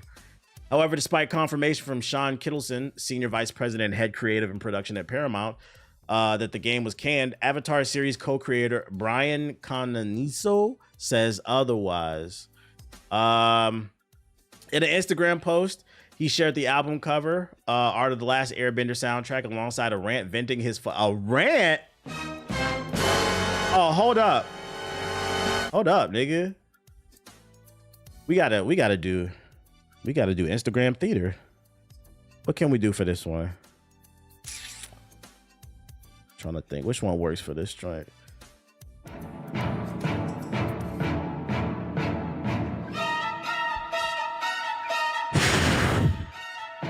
Here is the back cover, the inside spread from Jeremy, Atlanta Book 3, or Avatar Last Airbender Book 3 soundtrack. This is my favorite piece from the vinyl series. Illustrated by me using an awesome Avatar Studio Zuko pose. Fire Nation Palace production designed by Javin Blue and the production. Yeah. This doubles as an illustration of me behind the scenes every day working on the new Avatar content, fighting for the Avatar franchise, dealing with messes left over by thieves, not always at the liberty to air out our businesses and my grievances without actual knowledge, maybe chirping about that big video. This nigga said they chirping. You know white people mad when they start speaking like niggas. They said them niggas at Paramount was chirping. That big video game, that premise of which I came up, wasn't canceled. Did it experience a big setback? Sure. These things, though, they're not easy. None of this is. Will it ever happen? Hopefully. Will it be better because of a reset? If I have anything to do with it, most definitely. This is all frustrating for you and me, nigga. Yeah. But if you can ignore the chatter, the bullshit, the chatty patties, and hang on just a little bit longer, we have lots of official news to share at San Diego Comic-Con, nigga. What are you talking about? Look at this shit. I can't express how fucking funny this is, chat. The creator of Avatar: The Last Airbender made a children's show about stopping imperialism. Identifies with the Fire Nation. This nigga's mad. This nigga gone Zuko on Paramount. He said, burn that shit. Oh, damn, I hate this shit. And jokes aside,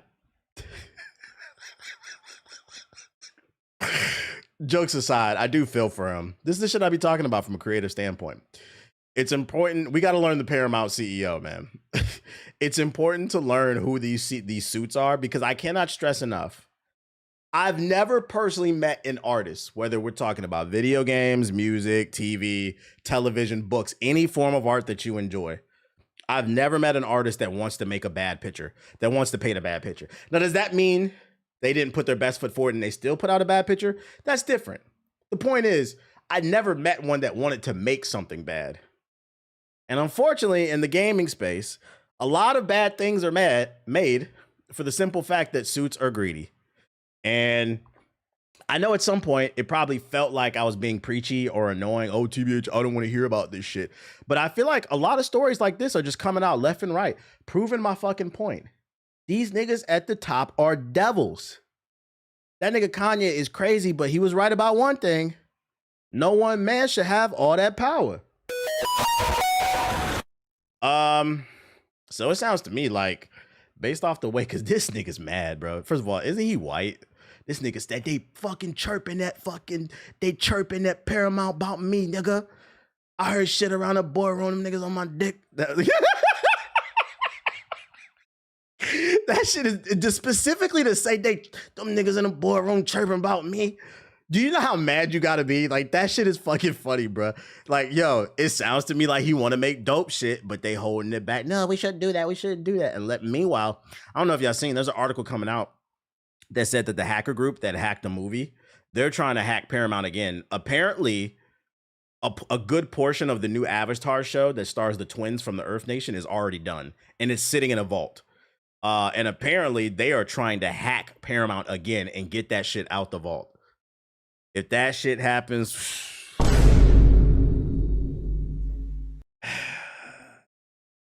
it's crazy, man. Shit's crazy. But hey, we need more AI data centers, right? We should give more power to them, right? You got to be the funniest creator, not gonna lie. I appreciate it.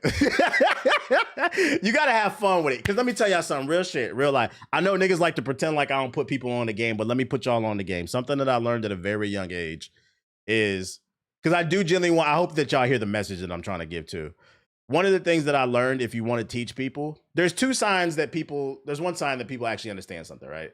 If you truly understand something, you're able to break it down like a child to somebody so that you can meet them where they're at. The second thing is, if you really want to educate people, you have to set your ego aside and you have to ask, do you want to win the battle or do you just want to teach people? You know what I'm saying? Do you want to be 100% right about something and making sure they do it this way, or do you just want them to learn the situation? I've learned if you inject humor into the things that I talk about, you're more likely to receive the message. Now, should I have to do that? No, because most of you are adults. I've looked at my analytics. Most of you are between the ages of 25 and 35. But it is what it is, man. You put a little bit of candy in the medicine and eventually the baby takes the medicine. So, you know, hopefully people hear the message at some point, but I don't put niggas on. Basically, it's how you deliver the message. That's the point I'm trying to make. You gotta make it fun, man. Otherwise, we just reading articles like everybody else. You gotta have fun with it. Also, I enjoy doing stuff like this because I want to voice act more. So, and what else did he put, bro? Yo, that's fucking funny. Not only did this nigga post the Fire Nation, he posted the fire. Zuko getting closer. This nigga's hot, bro. This nigga about to burn the blue fire type shit, bro. And you know what I say? Burn it down, nigga. That's what I say. I say burn it down. Because honestly, I love the Joker and I just love anarchy. Last but not least, Valve will stop selling Steam gift cards at retailers because scammers are out of control. Paramount's leadership is dog shit. Yeah, before we move on, who's Paramount's CEO? Paramount CEO. Oh yeah, matter of fact, 2026. David Ellison. He joined January 18th, 2026. Let's see. I don't know this dude. Is this him right here? He looks like a piece of shit. He looks like Drago, Ivan Drago. Looks like a fucking robot, man. Nepotism kid. Is he really? Is he? Oh, Paramount leadership. Yeah. Yo, what is this? What's wrong with his face, bro? He looks like a potato, like as if a Tim stomped it out. Like, what's wrong with his face, bro? All right, listen, I feel like I shouldn't say this, but I'm gonna say it because I really don't give a fuck. I feel like people do this shit, and I feel like people do this shit to their face because they're trying to look young. Like, he's got like Botox. Let me tell y'all something, man. What I'm about to say doesn't just apply to black people. It applies to everybody. All aging is every year you lose a little bit of moisture in your skin. The way you can stop that, or at least slow it down significantly, is you moisturize every day. Every time you get out the shower, put some cocoa butter on, some lotion, some oil. You don't, and then when you're 40, you don't have to do this, okay? I worked out with a woman I said this on stream the other day. I worked out with a woman the other day in a workout class. I'm 35. She's 36. I said yes, ma'am, to her when I answered a question, and she said, "Why'd you call me ma'am? I'm not old." I said, "I wasn't calling you a ma'am. I mean, I wasn't calling you old. I was like, this is how I speak when I don't know you. It's you know, it's a respect thing, right? Yeah, eat your collagen." I said, it's a respect thing. And I said, plus, not only am I not calling you old, I said, I think we're like the same age. I was like, I'm 35. I was like, how old are you? She said, I'm 36. She said, I hate the way how young you look. I'm not gonna lie, she looks 50. Not to be mean. Drink water. Put some lotion on. Eat your vegetables. Don't smoke, don't drink, go to fucking bed. And stop stressing over things that you can't control. Because if you don't, one day you're going to wake up and start injecting yourself with spider venom. Because for those unaware, that's what Botox is. It's spider venom. This nigga looks crazy. Oh my God, this nigga, yo, these are the people in charge of our television and video games. This nigga look crazy too, bruh. Is it, what's the name about, ain't Spielberg about to drop that movie Disclosure Day? I'm not, hey, I don't know, man. Disclosure Day. Let me stop being an asshole. We shouldn't talk about it. You said Mr. Bean. So we now know David Ellison's. Who'd y'all say he's the son of? Y'all say he's a Nepo baby? This nigga's ruining our media, man. He's ruining our media, man. Oh my goodness. He said, I didn't know the Batarians are real. He said the Batarians. That's fucking funny. Oh shit. Is that how you pronounce that shit? That's a fuck. I don't know how to spell it. There you go. Damn, they got Batarians at Paramount, man. We got to keep an eye on this David Ellison. Larry Ellison, actual demon who wants to wipe humanity off the face of Earth. I'm gonna have to look into him in my own time on my tinfoil hat shit.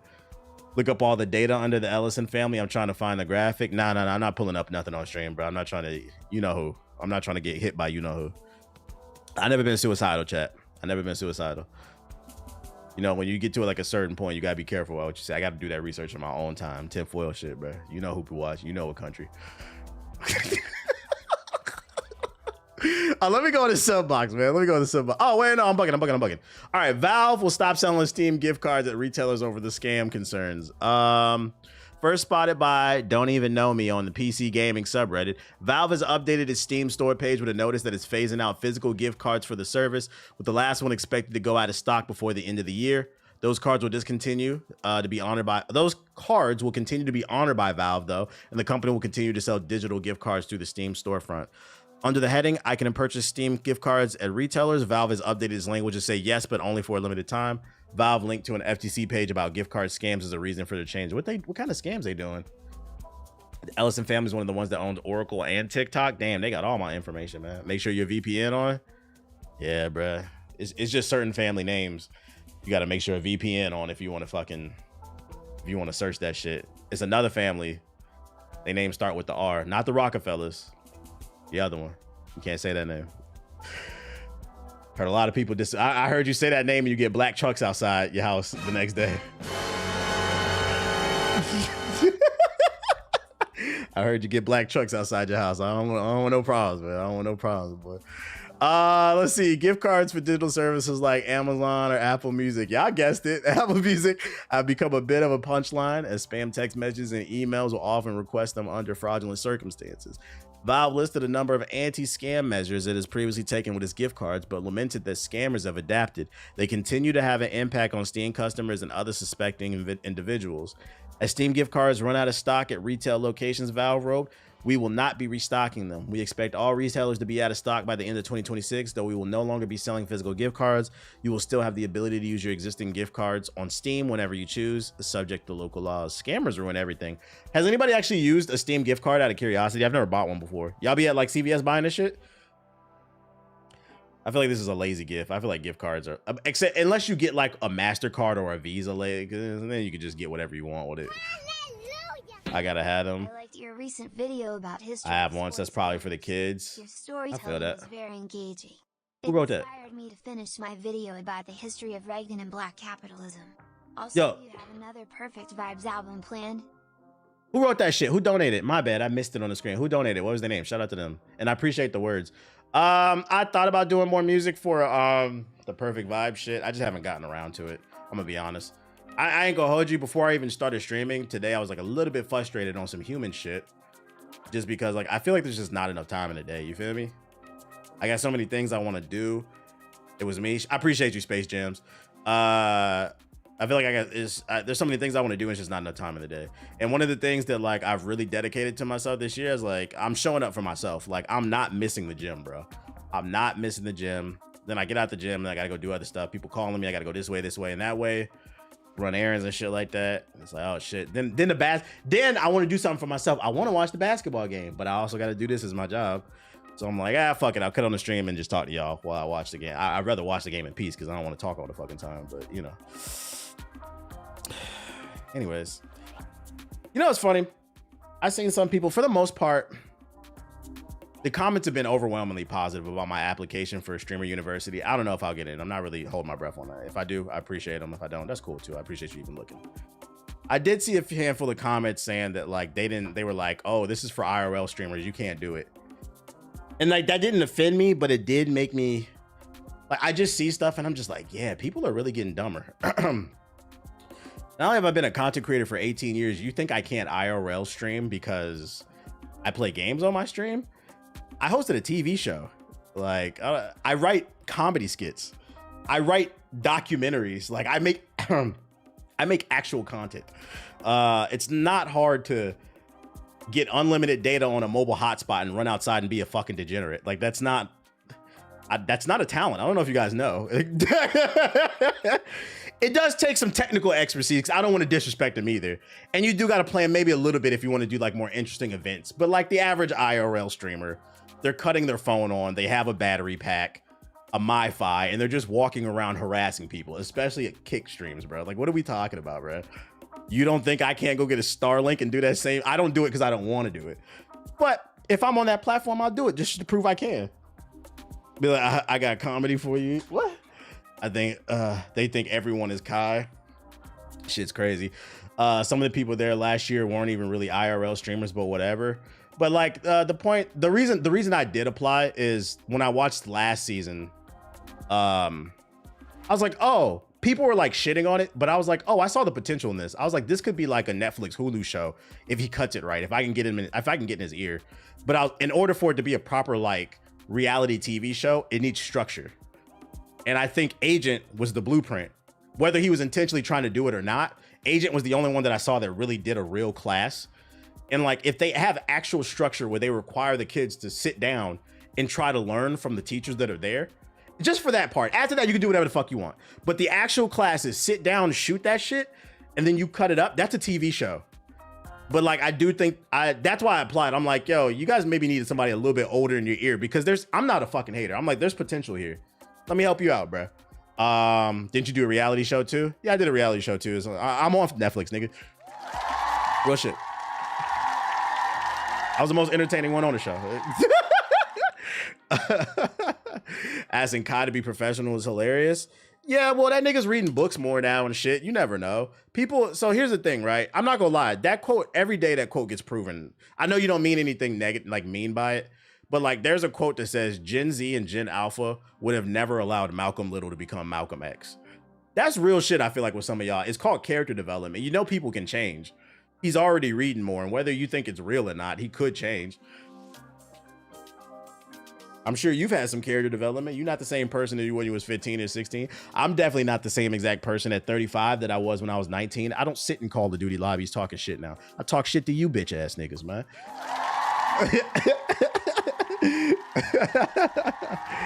Oh shit. So you never know, bro. You just never fucking know, bro. But you know, I can go on there and I can try, and if it doesn't work out, cool. But at least I tried, you know.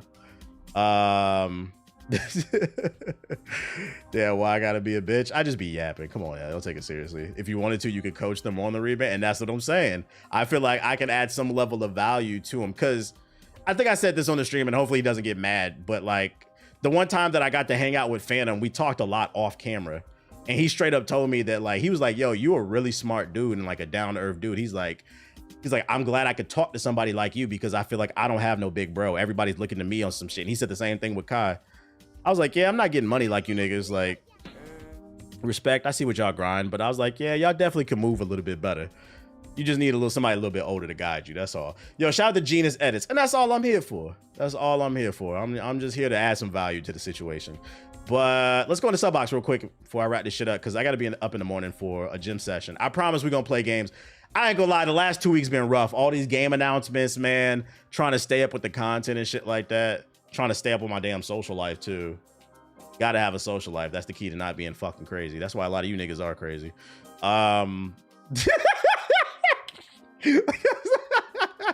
I don't know why she fucking doesn't like me. The Fable gameplay. Did I not talk about the Fable gameplay? Let's go. Shit. Oh yeah, I didn't. Did I have another batch of articles? Oh, I fucking did. Oh shit. Yeah, we got one more. I'm bugging. Here. I feel like I've been talking for a long time, man. Oh wait, 1 second. 1 second. Did the super chat not send? I didn't see one. Anyways, the yapping be streaming, the yapping be entertaining. Shout out to the Wizards. All right, yeah, we got a 30-minute Fable demo. Holy shit. I heard from Ethos they actually showed gameplay, man. Let's see what it's about. Why did they do this after the Xbox showcase? I'm not gonna lie, I'm probably about to put this on 1.2. Fable is a beautiful open-world action RPG, packed with drama, jeopardy, and high-stakes choices that change the world. But at the heart of Fable is a game within a game. An endless interconnected life sim where you'll be remembered for changing people's lives, building property empires, manipulating the economic fate of entire settlements, and more. No, my sinuses. And as you do all this, you'll build different identities and experience a complex, nuanced morality that is so much more than good versus evil. It's what you do in Fable when you aren't saving the world. You can make a morally gray character? Building an extraordinary life. Let's dive in. Here I am in the middle. If you can make an actually morally gray character, that'd be fire. I'd make like a Robin Hood in this shit, bro. Just rob the rich and give to the poor the entire time. Of Oakshire, one of the 6 regions in our visually diverse open world. It's characterized by beautiful rolling hills and lush country. I like the art design. Inspired by the British countryside.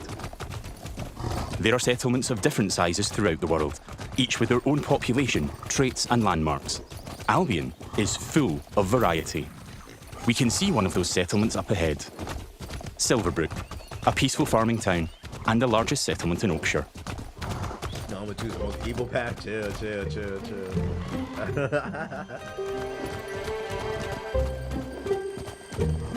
Silverbrook is all about farming, so it has an almost unhealthy obsession with vegetables, which can be seen in every detail of the environment. Just do a drive-by, just destroying crops and shit. That's gonna be fire. Oh, you said your family down to their last squash, their last potato? I don't give a fuck. It's in how the villagers have decorated their houses, their shops, and their streets. It's even in how they dress their scarecrows.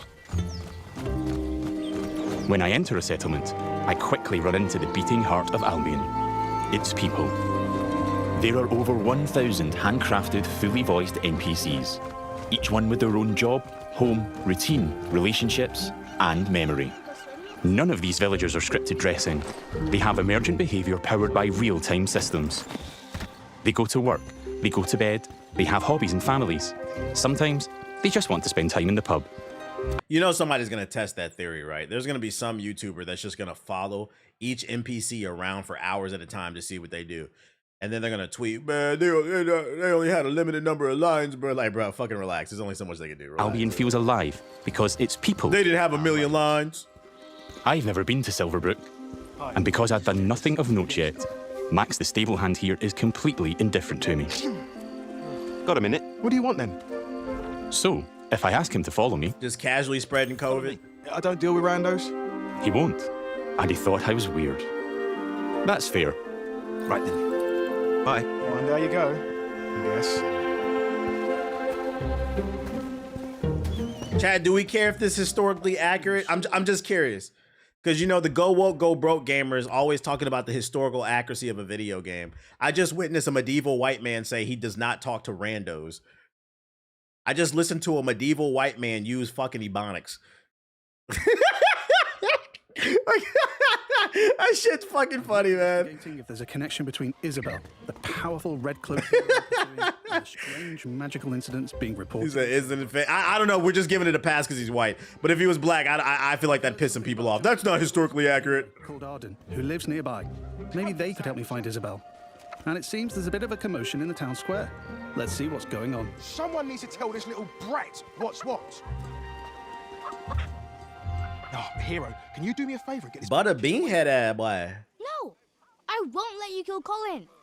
Hero. Steve Harvey face ass. Mr. Potato Head face ass. I'm a butcher, and Colin's just a pig. Honey bun built ass nigga. But I'm not. Am I, John? Oh, I am melanated Caillou face ass.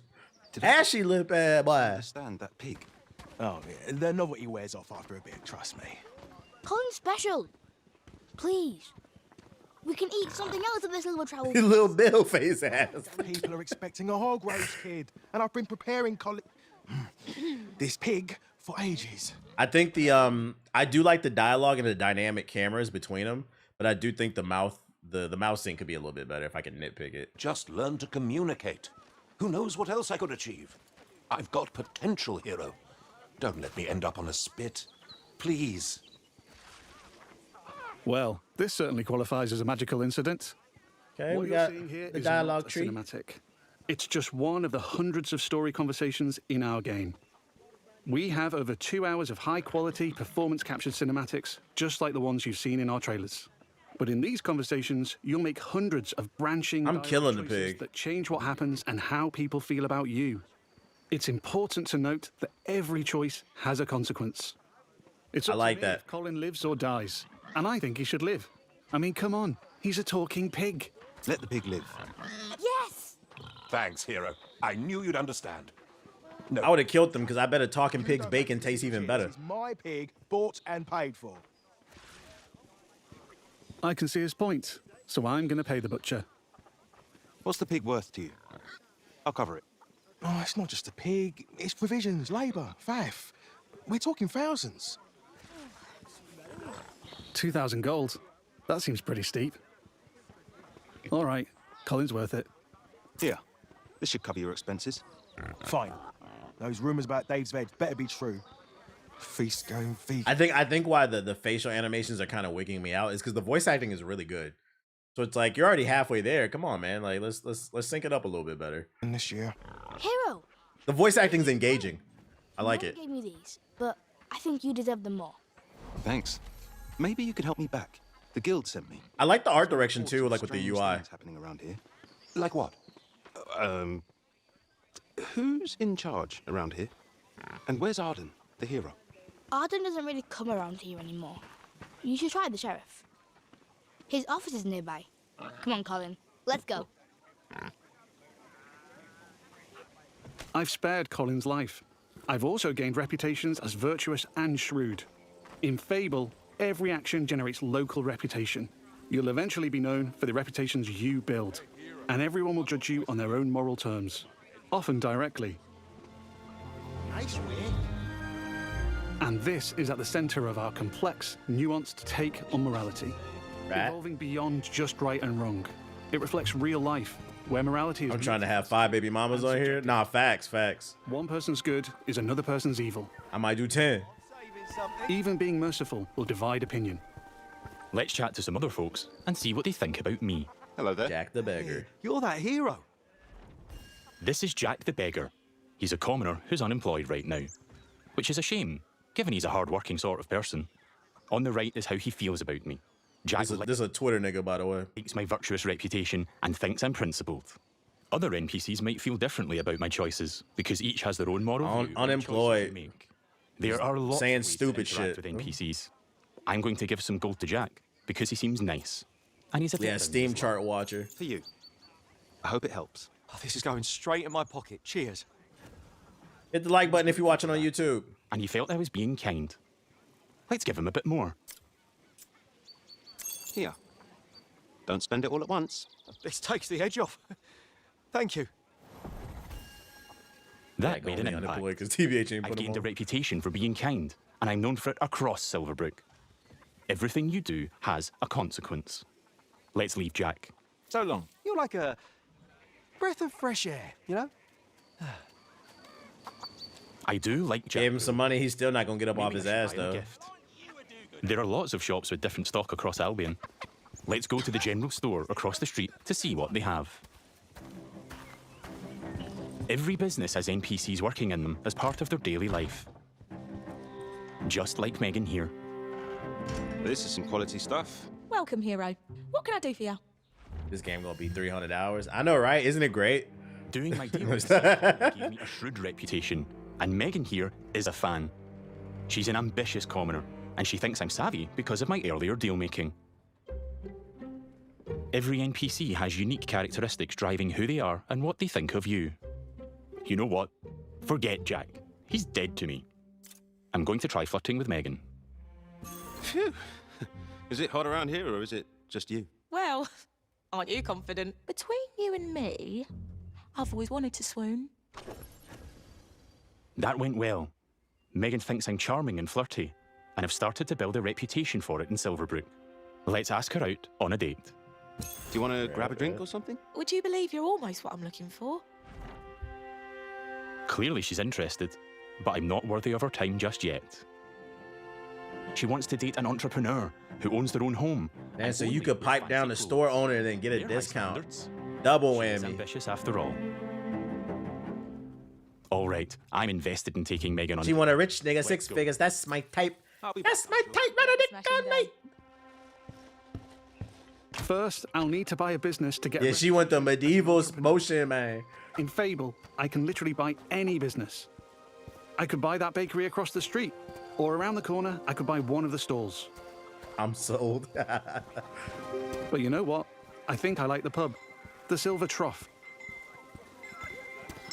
It's simple to buy a property, interact with the deed outside the front... By the way, because there is a lot of walking in this, the difference between why this is boring and why this isn't boring and the God of War one was, because in the God of War one, all they did was walk around and press R2. At least they're engaging with systems in this shit. This is actual gameplay. Income, price, and the number of people employed there.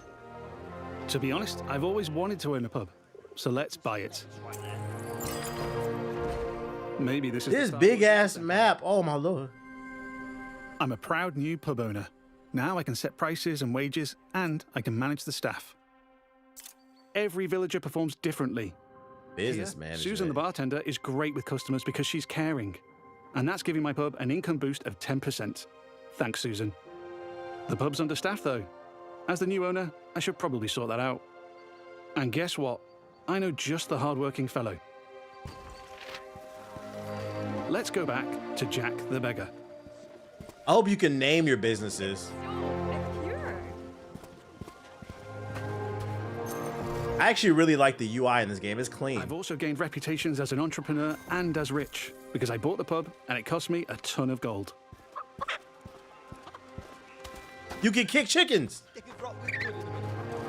Let's go. I'm kicking every chicken. You're no longer dead to me. Hi there. Hey, you. Jack still likes me for my kindness earlier, but I like that Jack is hardworking, so I'm going to give him a job in my pub. You gotta wash your ass first, though. I can probably do that, yeah. I can hire anyone, providing they like me enough to accept my job offer. Great. Jack is thankful I've made a positive... Plot twist, Jack is gonna rob you and he's gonna drink all your booze. Bartender. You just gave a homeless drunk a job at a fucking bar. That's crazy. I know he's gonna rob you. You build. And they remember the things you do to them. Now the pub is fully staffed and Jack can head off to work. Be honest, you think Take your anybody's time, washing Jack. their ass in this game? You're not wrong. Yeah, you're right. He put on more people Next, than I me. need some You're right. fancy clothes. Let's head to the tailor. What a cheeky java. There are lots of places I can update my look. Tailors, hairdressers, tattooists. And every settlement has different options available. There are rare outfits to discover in the more dangerous parts of Albion too.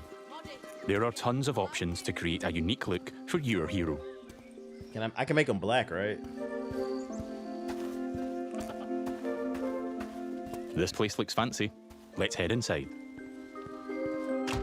I never seen a video of you giving someone a chain. I never seen a GI chain in day. So much choice on offer. We're closing soon. Just like real life, wealth is a divisive topic, and Rhiannon... Yeah, does anybody know, can I make a black character? Contrast to the Or do I have to play as this She's dude? very much not a fan of rich entrepreneurs, and she thinks I'm out of touch. Which makes sense, given she's humble. Let's have a look at what she's selling. Fancy clothes, hopefully.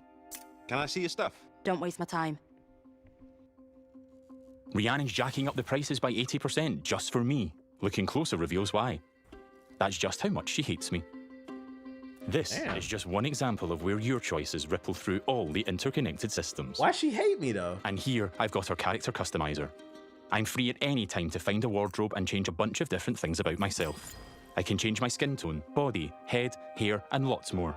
Oh, okay, so this is where you create your character. In the tailor, I can only buy clothes. But there's over 120 different shops in Albion, each with their own stock and items to buy. I ain't gonna hold you, nigga. Like me, if I see you increase the price 80% because you hate me, I'm gonna actually kill her. Can you kill people in this game? I'll kill the shop owner and just take everything. Blow the whole town up. Fuck Let's it. finish we my ball. outfit with some fancy shoes. Yeah, we gonna now it's free. Wow, wow, wow.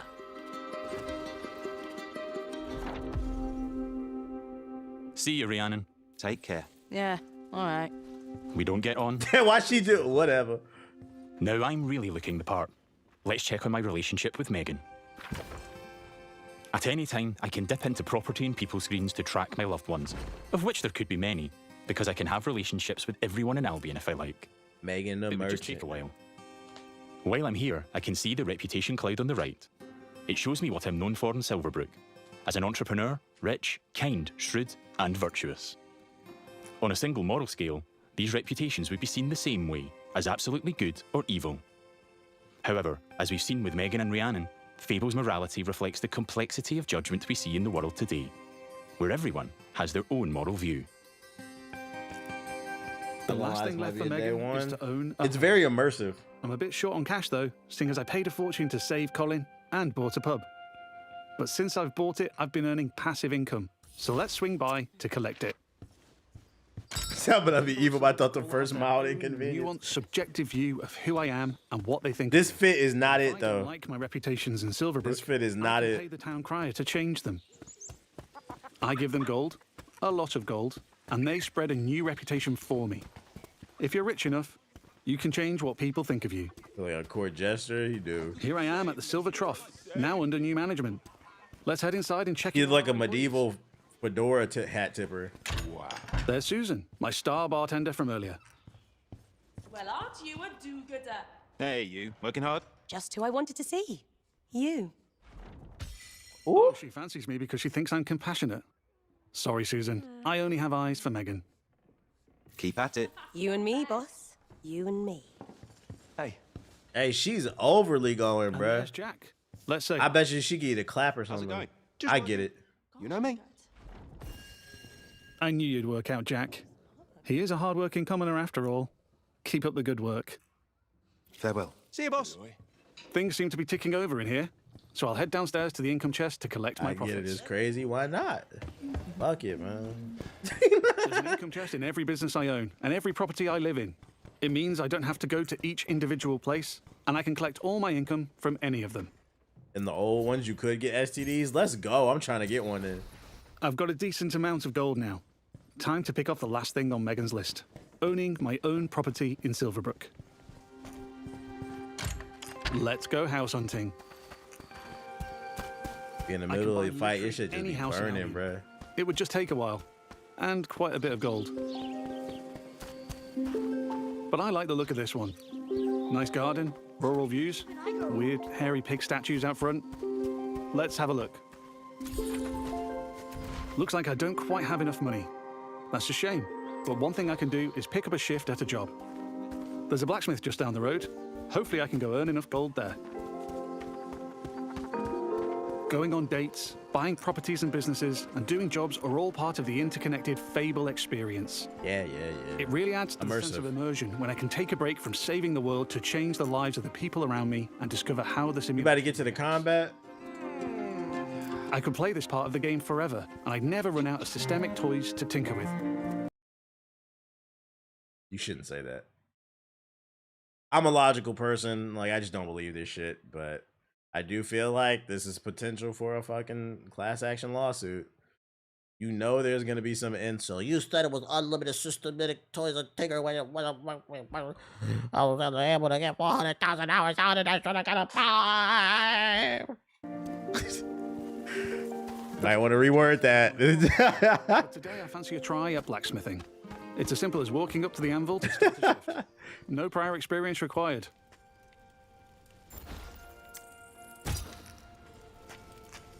In the interest of time, we've reduced the time limit here. But regardless, it's a classic case of risk versus reward. Wow, you gotta really be a fucking weapons I'm constantly maker. having to balance speed versus precision, while trying to earn as much as I can. Combat's at the end. Yeah, like I literally just watched like 20 minutes of immersion. Like I'm sold on that. I'm gonna skip ahead. I want to see a little bit of the combat now. Excuse me. Looks like it went well. That was quite the date, hero. Loved it. Hey, you. Oh, hero. Firing arrows around the place. They'll start to perceive me as reckless. Oh, let's go there. Call it. Twine. She's not happy about that, and she thinks I'm being heartless. But because in Fable morality is subjective and varies from person to person, not everybody will have a problem with that. There might even be someone who fancies me because I'm heartless. Exactly. Every bad boy got a Bonnie and Clyde. If I start firing arrows around the place, they'll start to perceive me as reckless. Reckless endangerment. And then somebody going, ooh, nigga, look at you just shooting shit. Oh, I'm gonna shoot. I'm about to shoot everybody in this city. I've gone too far, but I'm in the mood for a fight.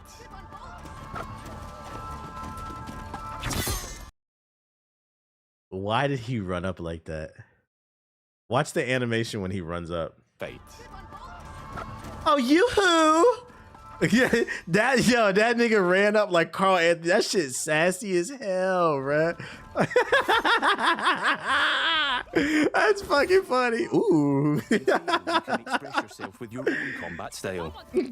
Combining strength, skill, and will in style-weaving combat. Ooh, okay. Choose the weapons, skills, and abilities you want to use and blend them seamlessly together. Oh yeah, like I'm not gonna lie, I already seen enough. This is a day one cop, chat. Between all that immersion shit and then the combat is fire too.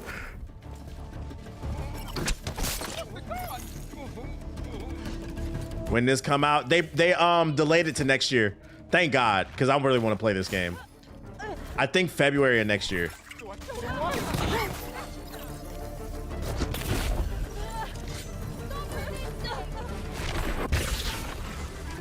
What is he doing?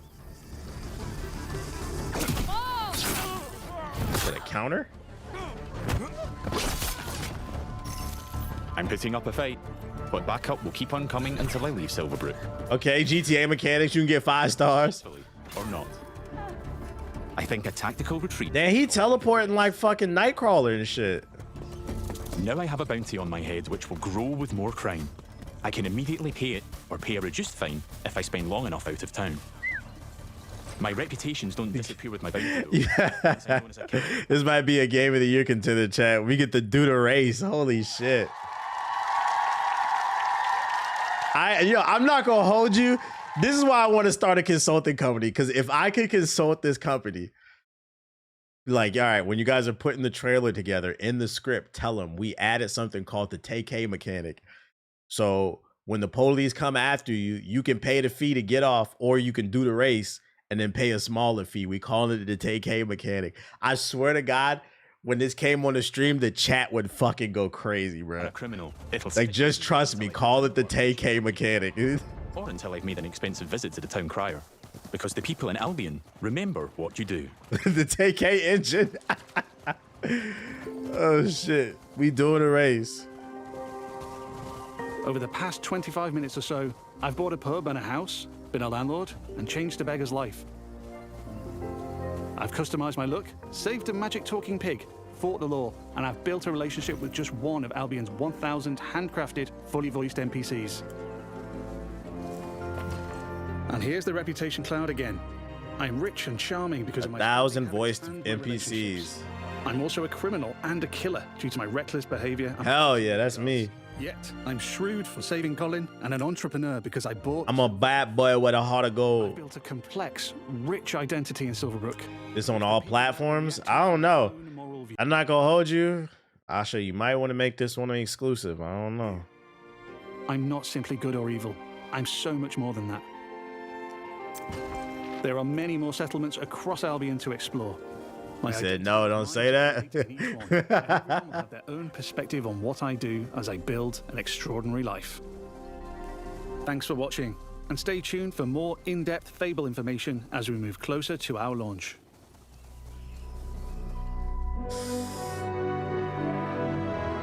Yo, truthfully, I did not know what to expect from this reboot of Fable, but this shit looks like a labor of love, chat.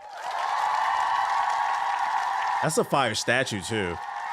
This looks like a labor of love. This looks like one of them 101s, man, that you can just get lost. Oh, right there. It's coming to PS5, chat. It's not exclusive. Yeah, this is a day one cop. We on this shit. We are 100% on this shit. So that's the new gameplay. I'm liking what I'm seeing, and I'm glad that they pushed it back to next year. Give them some space to actually, you know, get some eyeballs on the game. Was my most anticipated game this year, so I'm kind of hurting inside that it got delayed, but it's the best. It's for the best. There's too many other games coming out, man. Looks better than Crimson Desert. Crimson Desert's a sandbox game. You got to make your own fun. This game is handcrafted, concise fun, so there's no need to compare it to the Crimson Desert. You got to earn your fun in that game. We don't have to earn our fun here. It's just there. Excuse me. Cyclops gameplay revealed. Let me see if I can get the YouTube trailer. It's that time of the month to act like I'm coming back to Marvel Rivals. Let's do it. Woo, Marvel Rivals live service. Victory is in my sight. I like his design. Right on target. Oh, he can shoot off walls. That's fire. Get off my lawn. Did he push the enemy back? Laser Moon Knight. Oh, that's cool. He's got an AoE. Propulsion beam. Hey, maybe because I'm not a big Cyclops fan. I ain't never seen this nigga do all this shit with his lasers before. Oh, he going kind of crazy. No more holding back.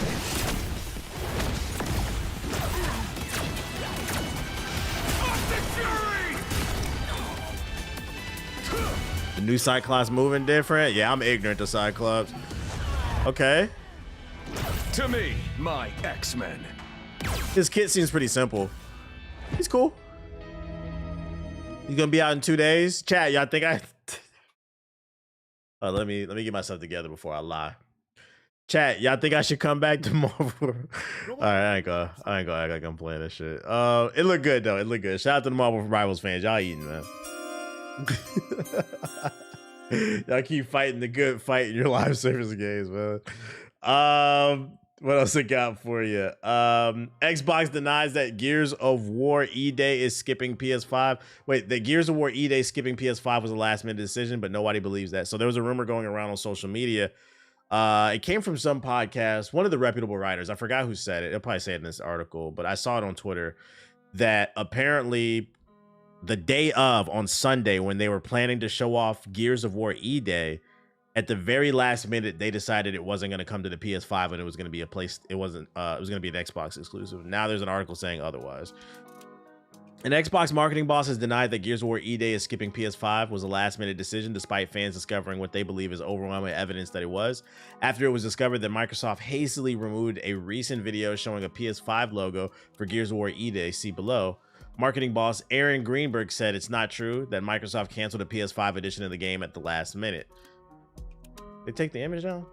We just limited the knowledge of this news to a very small internal group. Intention was to share this news first with our players and everyone else watching the showcase, he said. It is not true that it was a last-minute decision to have E-Day be an Xbox console exclusive. An Xbox official podcast, Gears of War E-Day Deep Dive episode, went private on YouTube after it was discovered that a Gears of War E-Day trailer presented in the podcast showed the game coming out in PS5. Oh, so they had a little bit of they had they had some paid promotion on an Xbox Pro podcast, and right there it does say PS5. To be fair, though, before I get to the rest of this article, to be fair, this honestly could have been a blunder, because this is just an image. It's just an asset, right? This could have been some intern or somebody at Microsoft sent them the wrong asset. they were supposed to send them the updated one and they sent an old one. It's just a fucking picture. But it's hard to know. That's an easy thing to miss, not gonna lie. That's argue that's an easy thing to mess up. You send the wrong file. Asked when Microsoft made the call to, especially when you're dealing with thousands of people every day, like especially in the media, it's easy to potentially fuck up. Asked when Microsoft made the call not to bring E-Day to PS5, Greensburg said he became aware of it roughly a month in advance, but he didn't clarify any further. On the night before the Xbox Game Showcase, reporter Jeff Grubb said Microsoft had been working on a PS5 edition of E-Day but canceled it. Gears of War E-Day was going to be on PS5, not anymore. That just happened. That's a decision that just got made, Grubb said on June 6th. After the showcase on June 7th, where E-Day was announced as a console exclusive for Xbox, Grubb said there's basically a finished version of Gears for PlayStation sitting on a hard drive. Retailer listing for a PS5 edition of the game were also discovered, though these can be unreliable. People also thought that E-Day was going to release on PS5 because Microsoft brought Gears of War Reloaded to PS5 in 2025. It was the first Gears game ever on the PlayStation platform, and it just sucked. If it's on a hard drive, you got to have proof, man. You don't want to get hit with, I don't know, get yourself blackballed. But this may have not been the first time that Microsoft told one of its teams to stop working on a version of the game for the Sony's console. Redfall director Harvey Smith said in an interview in 2023 following Microsoft's buyout of Bethesda that Microsoft told them no PS5 at the time. Microsoft said it had not pulled any games from PlayStation, but it did not deny that Smith had said that it was canceled a Redfall PS5 edition. E-Day and Clockwork Revolution have two of Microsoft's upcoming Xbox console exclusives, and more are coming as part of the CEO's Asha Swarmer's efforts to reset the Xbox business and convince people to buy an Xbox. What y'all think? You think they lying? You think it was last second or it was something that was planned? Honestly, I don't know. And can I be honest? I don't care. I don't care. I got every platform, so I don't give a fuck. Console wars are for brokies. Like, that's the truth. Console wars are for fucking brokies, bro. I got a PS5, I got a PC, I got an Xbox. Now, if you don't, I can understand. Maybe if you only have a PS5 and you were looking forward to it, I could see maybe you being a little bit upset. But I mean, Gears has traditionally been an Xbox game, so sounds last second to me. It's just the reason why I don't know what to think about this one is it's hearsay, right? It's just a reporter saying it's on a hard drive. Well, do you have evidence of that? There's no actual evidence. There's hearsay of this shit. This honestly could have just been an intern at Microsoft sent an email. Because let me tell you how it works with these businesses, right? Working with these game companies. You go to an event or you shoot like a piece of content with them and they'll be like, hey, later today or maybe tomorrow, we're going to email you over some assets you can use in your video.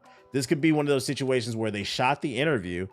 These people sitting on the couch from Xbox or whoever this is from Xbox says, hey, our people from Microsoft are going to shoot you over some assets to use and to edit into your podcast. Because this is not edited in live. This is edited in later. So these are assets that were sent to them later. This could have been as simple as a Microsoft employee accidentally sending the wrong file. This could have got canceled 3 months ago. We don't know. And they got the wrong fucking file. That's why I said I don't know what to believe. It's all hearsay. Either way, it really doesn't fucking matter. I got everything, so I'm gonna play it regardless. Gears of War E-Day looks fire. Wow, wow, wow, wow. Facebook Marketplace got them things for the low. Yeah, but you got to bring a weapon with you to protect yourself when you go on Facebook Marketplace. There's an article saying it wasn't a last-minute decision. Yeah, this is the one right here. Yeah, this was last second, and that's okay. Honestly, don't care. When was the last time Gears was relevant? That's real. That shit is irrelevant. He said a pawn shop. I don't know if I would buy a console from a pawn shop. I don't know why. I just wouldn't trust it, man. I don't know. Gears news. Either it could be. I got other Gear news. You might feel, or you might feel. This one was getting a little bit of hoopla. Wall bouncing as we know it will not be part of Gears of War E-Day's gameplay. We have forms of wall canceling in there, but you won't be able to do wall bouncing the way you've done it in the past, the developer said. There are lots of other things you can do. There are ways to play with it. It's not entirely gone. We think we found a balance in terms of how that really feels. But back to my catchphrase, it is a new game. If you come back expecting to play exactly like a previous Gears game, it won't be that way. It'll probably be an adjustment, but it's also built around the same mechanics. A lot of people were freaking out saying, oh, this is not Gears. I'm gonna reserve judgment. I'm gonna wait till I get my hands on it. Even if I don't like the new wall bouncing, the story looks fun. That's all I care about, I guess. But it sounds to me like what I'm getting out of this, because some people are freaking out saying they're removing the wall bouncing. If you never played Gears, that's how you can tell if somebody's good or not, the way they wall bounce. It sounds to me like they balanced it and made it less OP. Because I do feel like sometimes with that wall bouncing shit, it gets to a point. Maybe they made it to where you can only wall bounce 2 or 3 times and there's like a cooldown or something like that. I don't know. I'll see when I get my hands on it, but it doesn't seem like it's being completely removed. It seems like they're balancing and tweaking that shit. As long as you don't remove active reload. I'm just glad Gears is back in the conversation. Real shit, real shit. And honestly, one of the reasons why Gears, too, to be fair before we move on, one of the reasons why Gears has become irrelevant is not just the stories are kind of meh, but the skill ceiling for Gears of War, like Gears of War pros, they sit on this game all fucking day. So for new players, it's hard for them to get in. And it's due to the wall bouncing being so fucking broken. You just have somebody wall bouncing and ping ponging all over the place. You can never hit them. It's a little OP and cheap. So maybe they found a way to balance it to where you can do it a little bit, but you also gonna have to have more gun skill and positioning too. I think it should be a balance of positioning and gun skill, not just wall bouncing. It's just how they go about it. If it's bad, I'd rather have the old system, but if this new system is good, we'll keep it. We'll see. Let's play the game and find out. What I will say is I feel like when the reviews come out, they won't help determine whether or not this new multiplayer system is good or not, because game journalists tend to be fucking trash at games. And I'm going to be honest. I don't expect any game journalists, when the reviews come out, to talk about the wall bouncing. I expect game journalists to talk about the graphics, what they thought the story was like, and just briefly touch on the multiplayer. But I don't expect any journalist to understand high-level Gears. So unfortunately, I could be wrong, but unfortunately, I do feel like this is one of those games we, the people, are probably going to have to test for ourselves. Because most of them motherfuckers suck. They tweeted it, there's a setting where you could place the active reload bar in the corner where it used to be. Okay. Hipfire was also programmed horribly. They said they found a better way. Let's see what happens. Turns out group economics does work. Here on this stream, I preach if you don't like something, vote with your wallet, don't buy it. And a lot of people continue to buy it and then get mad they get fucked. Well, we got some new empirical data that suggests if you stick with your neighbor, if you are your brother's keeper, we all benefit. Wow. Imagine if we took this knowledge and used it against the government. Game Pass lost millions of subscribers as a result of last year's controversial price hike, Xbox chief strategy reveals. Xbox Game Pass lost millions of subscribers following the fall 2025 price hike. I was one of them.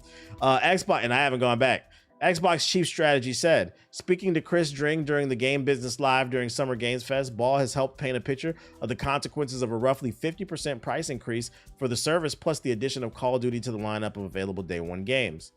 While the exact figure of remaining subscribers remains unclear, millions of lost users would mark a hefty dent in the 34 million subscribers announced by then Xbox CEO Phil Spencer, assuming that figure remained largely the same over the next 12 months.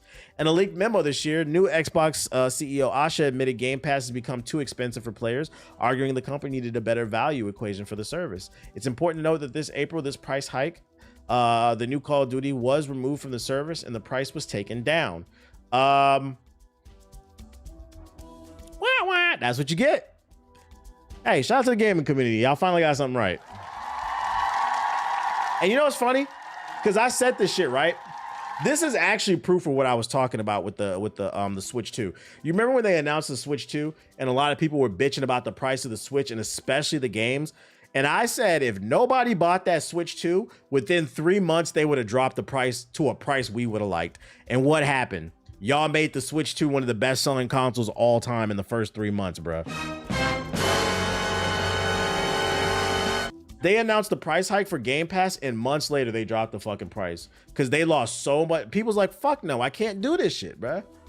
Do it for everything. I get it, game development is expensive, and they got to remove certain games off the Game Pass. Maybe they should come up with like a credit system or something like that where, you know, they drop the price of Game Pass down, right? And you get access to all the indie games and then maybe like 3 to 5 AAA games a year. You get like credits and you can use a credit to cash in on a AAA game or something. I don't know. They got to find some type of way to make this shit work, but it's a hard service. Not my job to figure out. Figure it out. He said, do it for 2K. Do it for 2K. Didn't they have a credit system before? I don't remember. I was late to Game Pass because I felt like early game. What sucks about Game Pass is early Game Pass was ass. Then years later, they started to hit their stride. As soon as they hit their stride and they peaked at Expedition 33, then comes the price hike. Now they're back in the bottom and people are unsubscribing. So I was kind of late to it. No, Blade is not canceled. Arcane artist confirms. Despite what you may have heard, Marvel's Blade, the Daywalker action game in development by Arcane, is not canceled. The proof of life came from Arcane's lead concept artist and assistant art director, Jean-Luc Monod, who delivered a short but pointed reassurance to fans on Twitter after the game missed its second Xbox showcase running. Let's get something straight. You should have known Blade was not going to be at this showcase because Gears was the focus. Blade is going the way they mostly highlighted Gears at the showcase. That's going to happen for Blade. Like Wolverine, there are certain games where this game needs its own little. At least it needs to dominate most of the showcase. You will know when this game's coming out because I promise you, there's going to be an Xbox showcase for Blade, and maybe some indie games on the side. So you should have known. I don't know why anybody expected this shit to be here because I think they made it pretty clear it was a Gears one. Blade got delayed because you ain't put nobody on. Right. So he tweeted in French. Can you translate that shit? What the fuck did I say? Yo, can you not? Can I translate that? Tell me you're alive, Arcane, please. It's important for my mental health. So somebody was asking him about it in French. And he said, let us cook. So yeah, it's alive. Oh, I didn't realize that was his response. I was thinking that was the dev. Shout out to the translation. So yeah, it's still alive. Concerns about the fate of Blade and Arcane as a whole is understandable, despite making some of the best immersive sims ever. Arcane has struggled to put a genuine hit on the board. Dishonored 2, despite its lineage, did not sell especially well, and Prey is a massively underappreciated gem. And the less said about Bethesda's imposed live service catastrophe, Redfall. Yeah, I feel like that's really what it is. They're taking their time with this shit because Redfall was such a dud and they didn't want to make this game, so they're trying to get it right, man. Where's that Wu-Tang game at?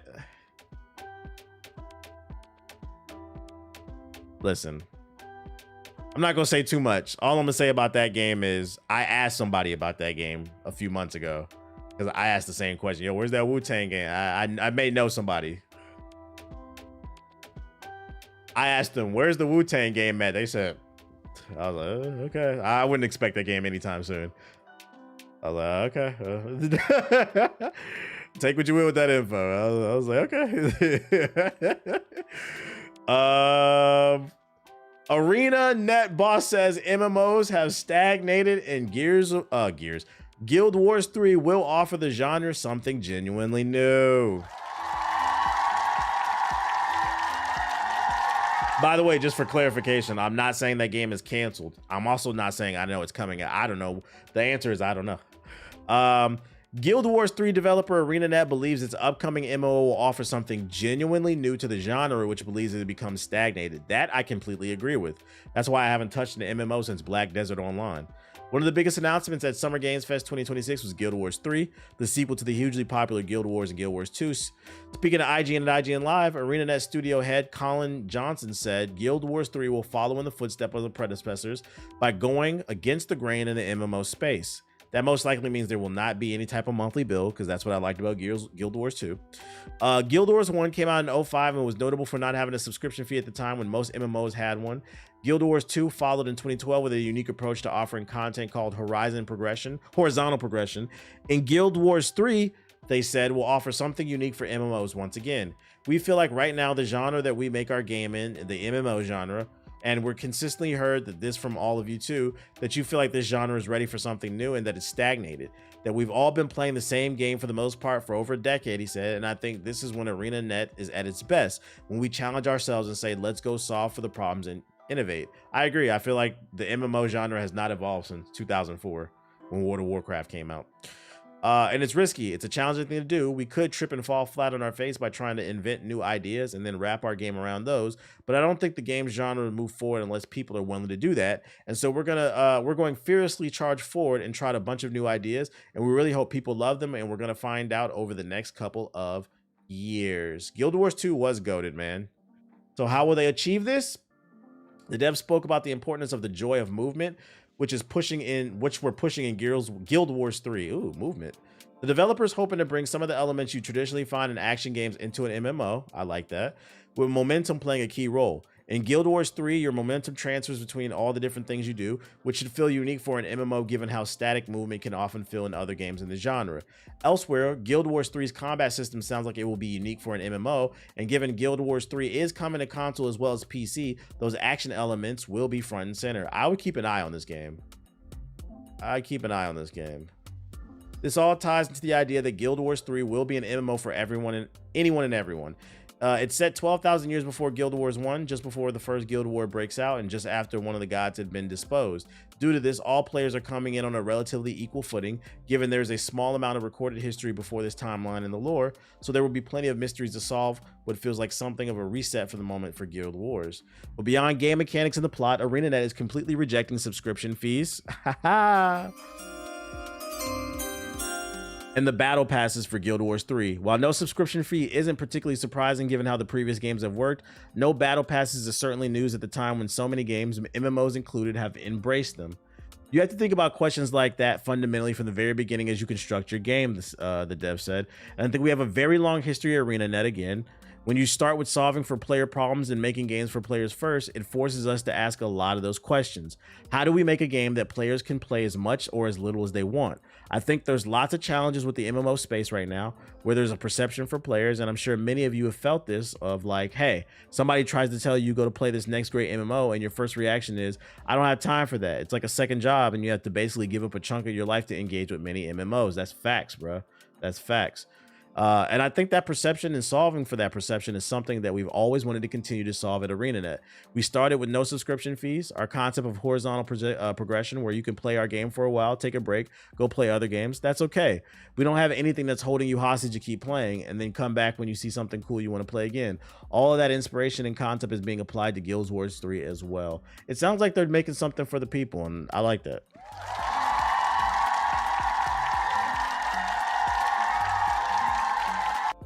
I think there's, yeah, I've seen the Plague's Tale gameplay. It looks fire. I think there's become a modern version of the subscription that we've seen evolve over the last few years and even longer for that. And battle passes and paid battle passes, where it's basically a subscription kind of a hidden and wrapped with another stuff around it. We've challenged ourselves to ask the same question. Can we make a game like this that doesn't have a subscription fee and doesn't have a battle pass buried in it as well? Because we think players are sick of this too. So this will be a game, you can buy it, you can play it as much or as little as you want. We will respect our players' time and they'll love it.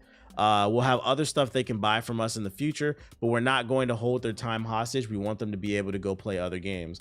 Translation, no battle passes, no subscription fee, but maybe like some skins in there, which, you know, I'm cool with. And I also like the idea of, like they said, hop in, play the game when there's new shit and you can leave. That's why, like, if you never played Guild Wars, great MMO. This is one of those ones I say, keep your eye on it. Keep your eye on it. I'm curious to see what they do with the formula for MMOs, because I agree with what he said. One of my problems with MMOs, especially as you get older, it's just hard to enjoy it because it feels like a job, bro. There's only so many packs of wolves I can fucking hunt, bro, you know? I've been playing Guild Wars 2 for a year now. It's a goated MMO. Yeah, if you never played it, you can still play it. It's still online. Clearly, they're making enough money to keep the servers online because this game has been around for a long time and it's still going. So I'm sleeping with one eye open for this joint. What else I got for you? And then last but not least, ending on a positive note, Street Fighter 6 has surpassed 7 million copies sold. Which just goes to show you how niche fighting games are, because the biggest fighting game in the world, you would think it had sold at least 10 million already. Nope. Only 7 million. Still good, but it's for a franchise that has a movie coming out this fall, you would think it sold at least 10 to 20 million already. Capcom announced Street Fighter 6 has now surpassed a whopping 7 million copies. Initially released in 2023, a Switch 2 port followed on the 5th of June as part of the console's launch lineup. While 7 million is a mighty impressive number, it is still yet to beat Street Fighter 5, which is the best-selling entry at 7.9 million. Oh, I mean, that's gonna beat it. This is what I feel like. I feel like this is, you're just trying to reach your word limit for the article. Street Fighter 5 had been out for like 10 years and it only sold 7 million copies, 7.9. It did 7 million in like a couple of years. It's gonna pass it, especially when because you know it's coming. At some point in the next year, they're probably gonna announce Super Saiyan Ultra Instinct Street Fighter 6 Volume 3. which will feature 2 new characters and 3 new shirts, and a sped up combat, and maybe the return of V-Trigger to piss off LTG, and it's gonna sell even more copies, bro. Yeah, Tifa's about to boost. Yeah, Tifa's about to boost the sales to 10 million, bro. It's going to break this shit, bro.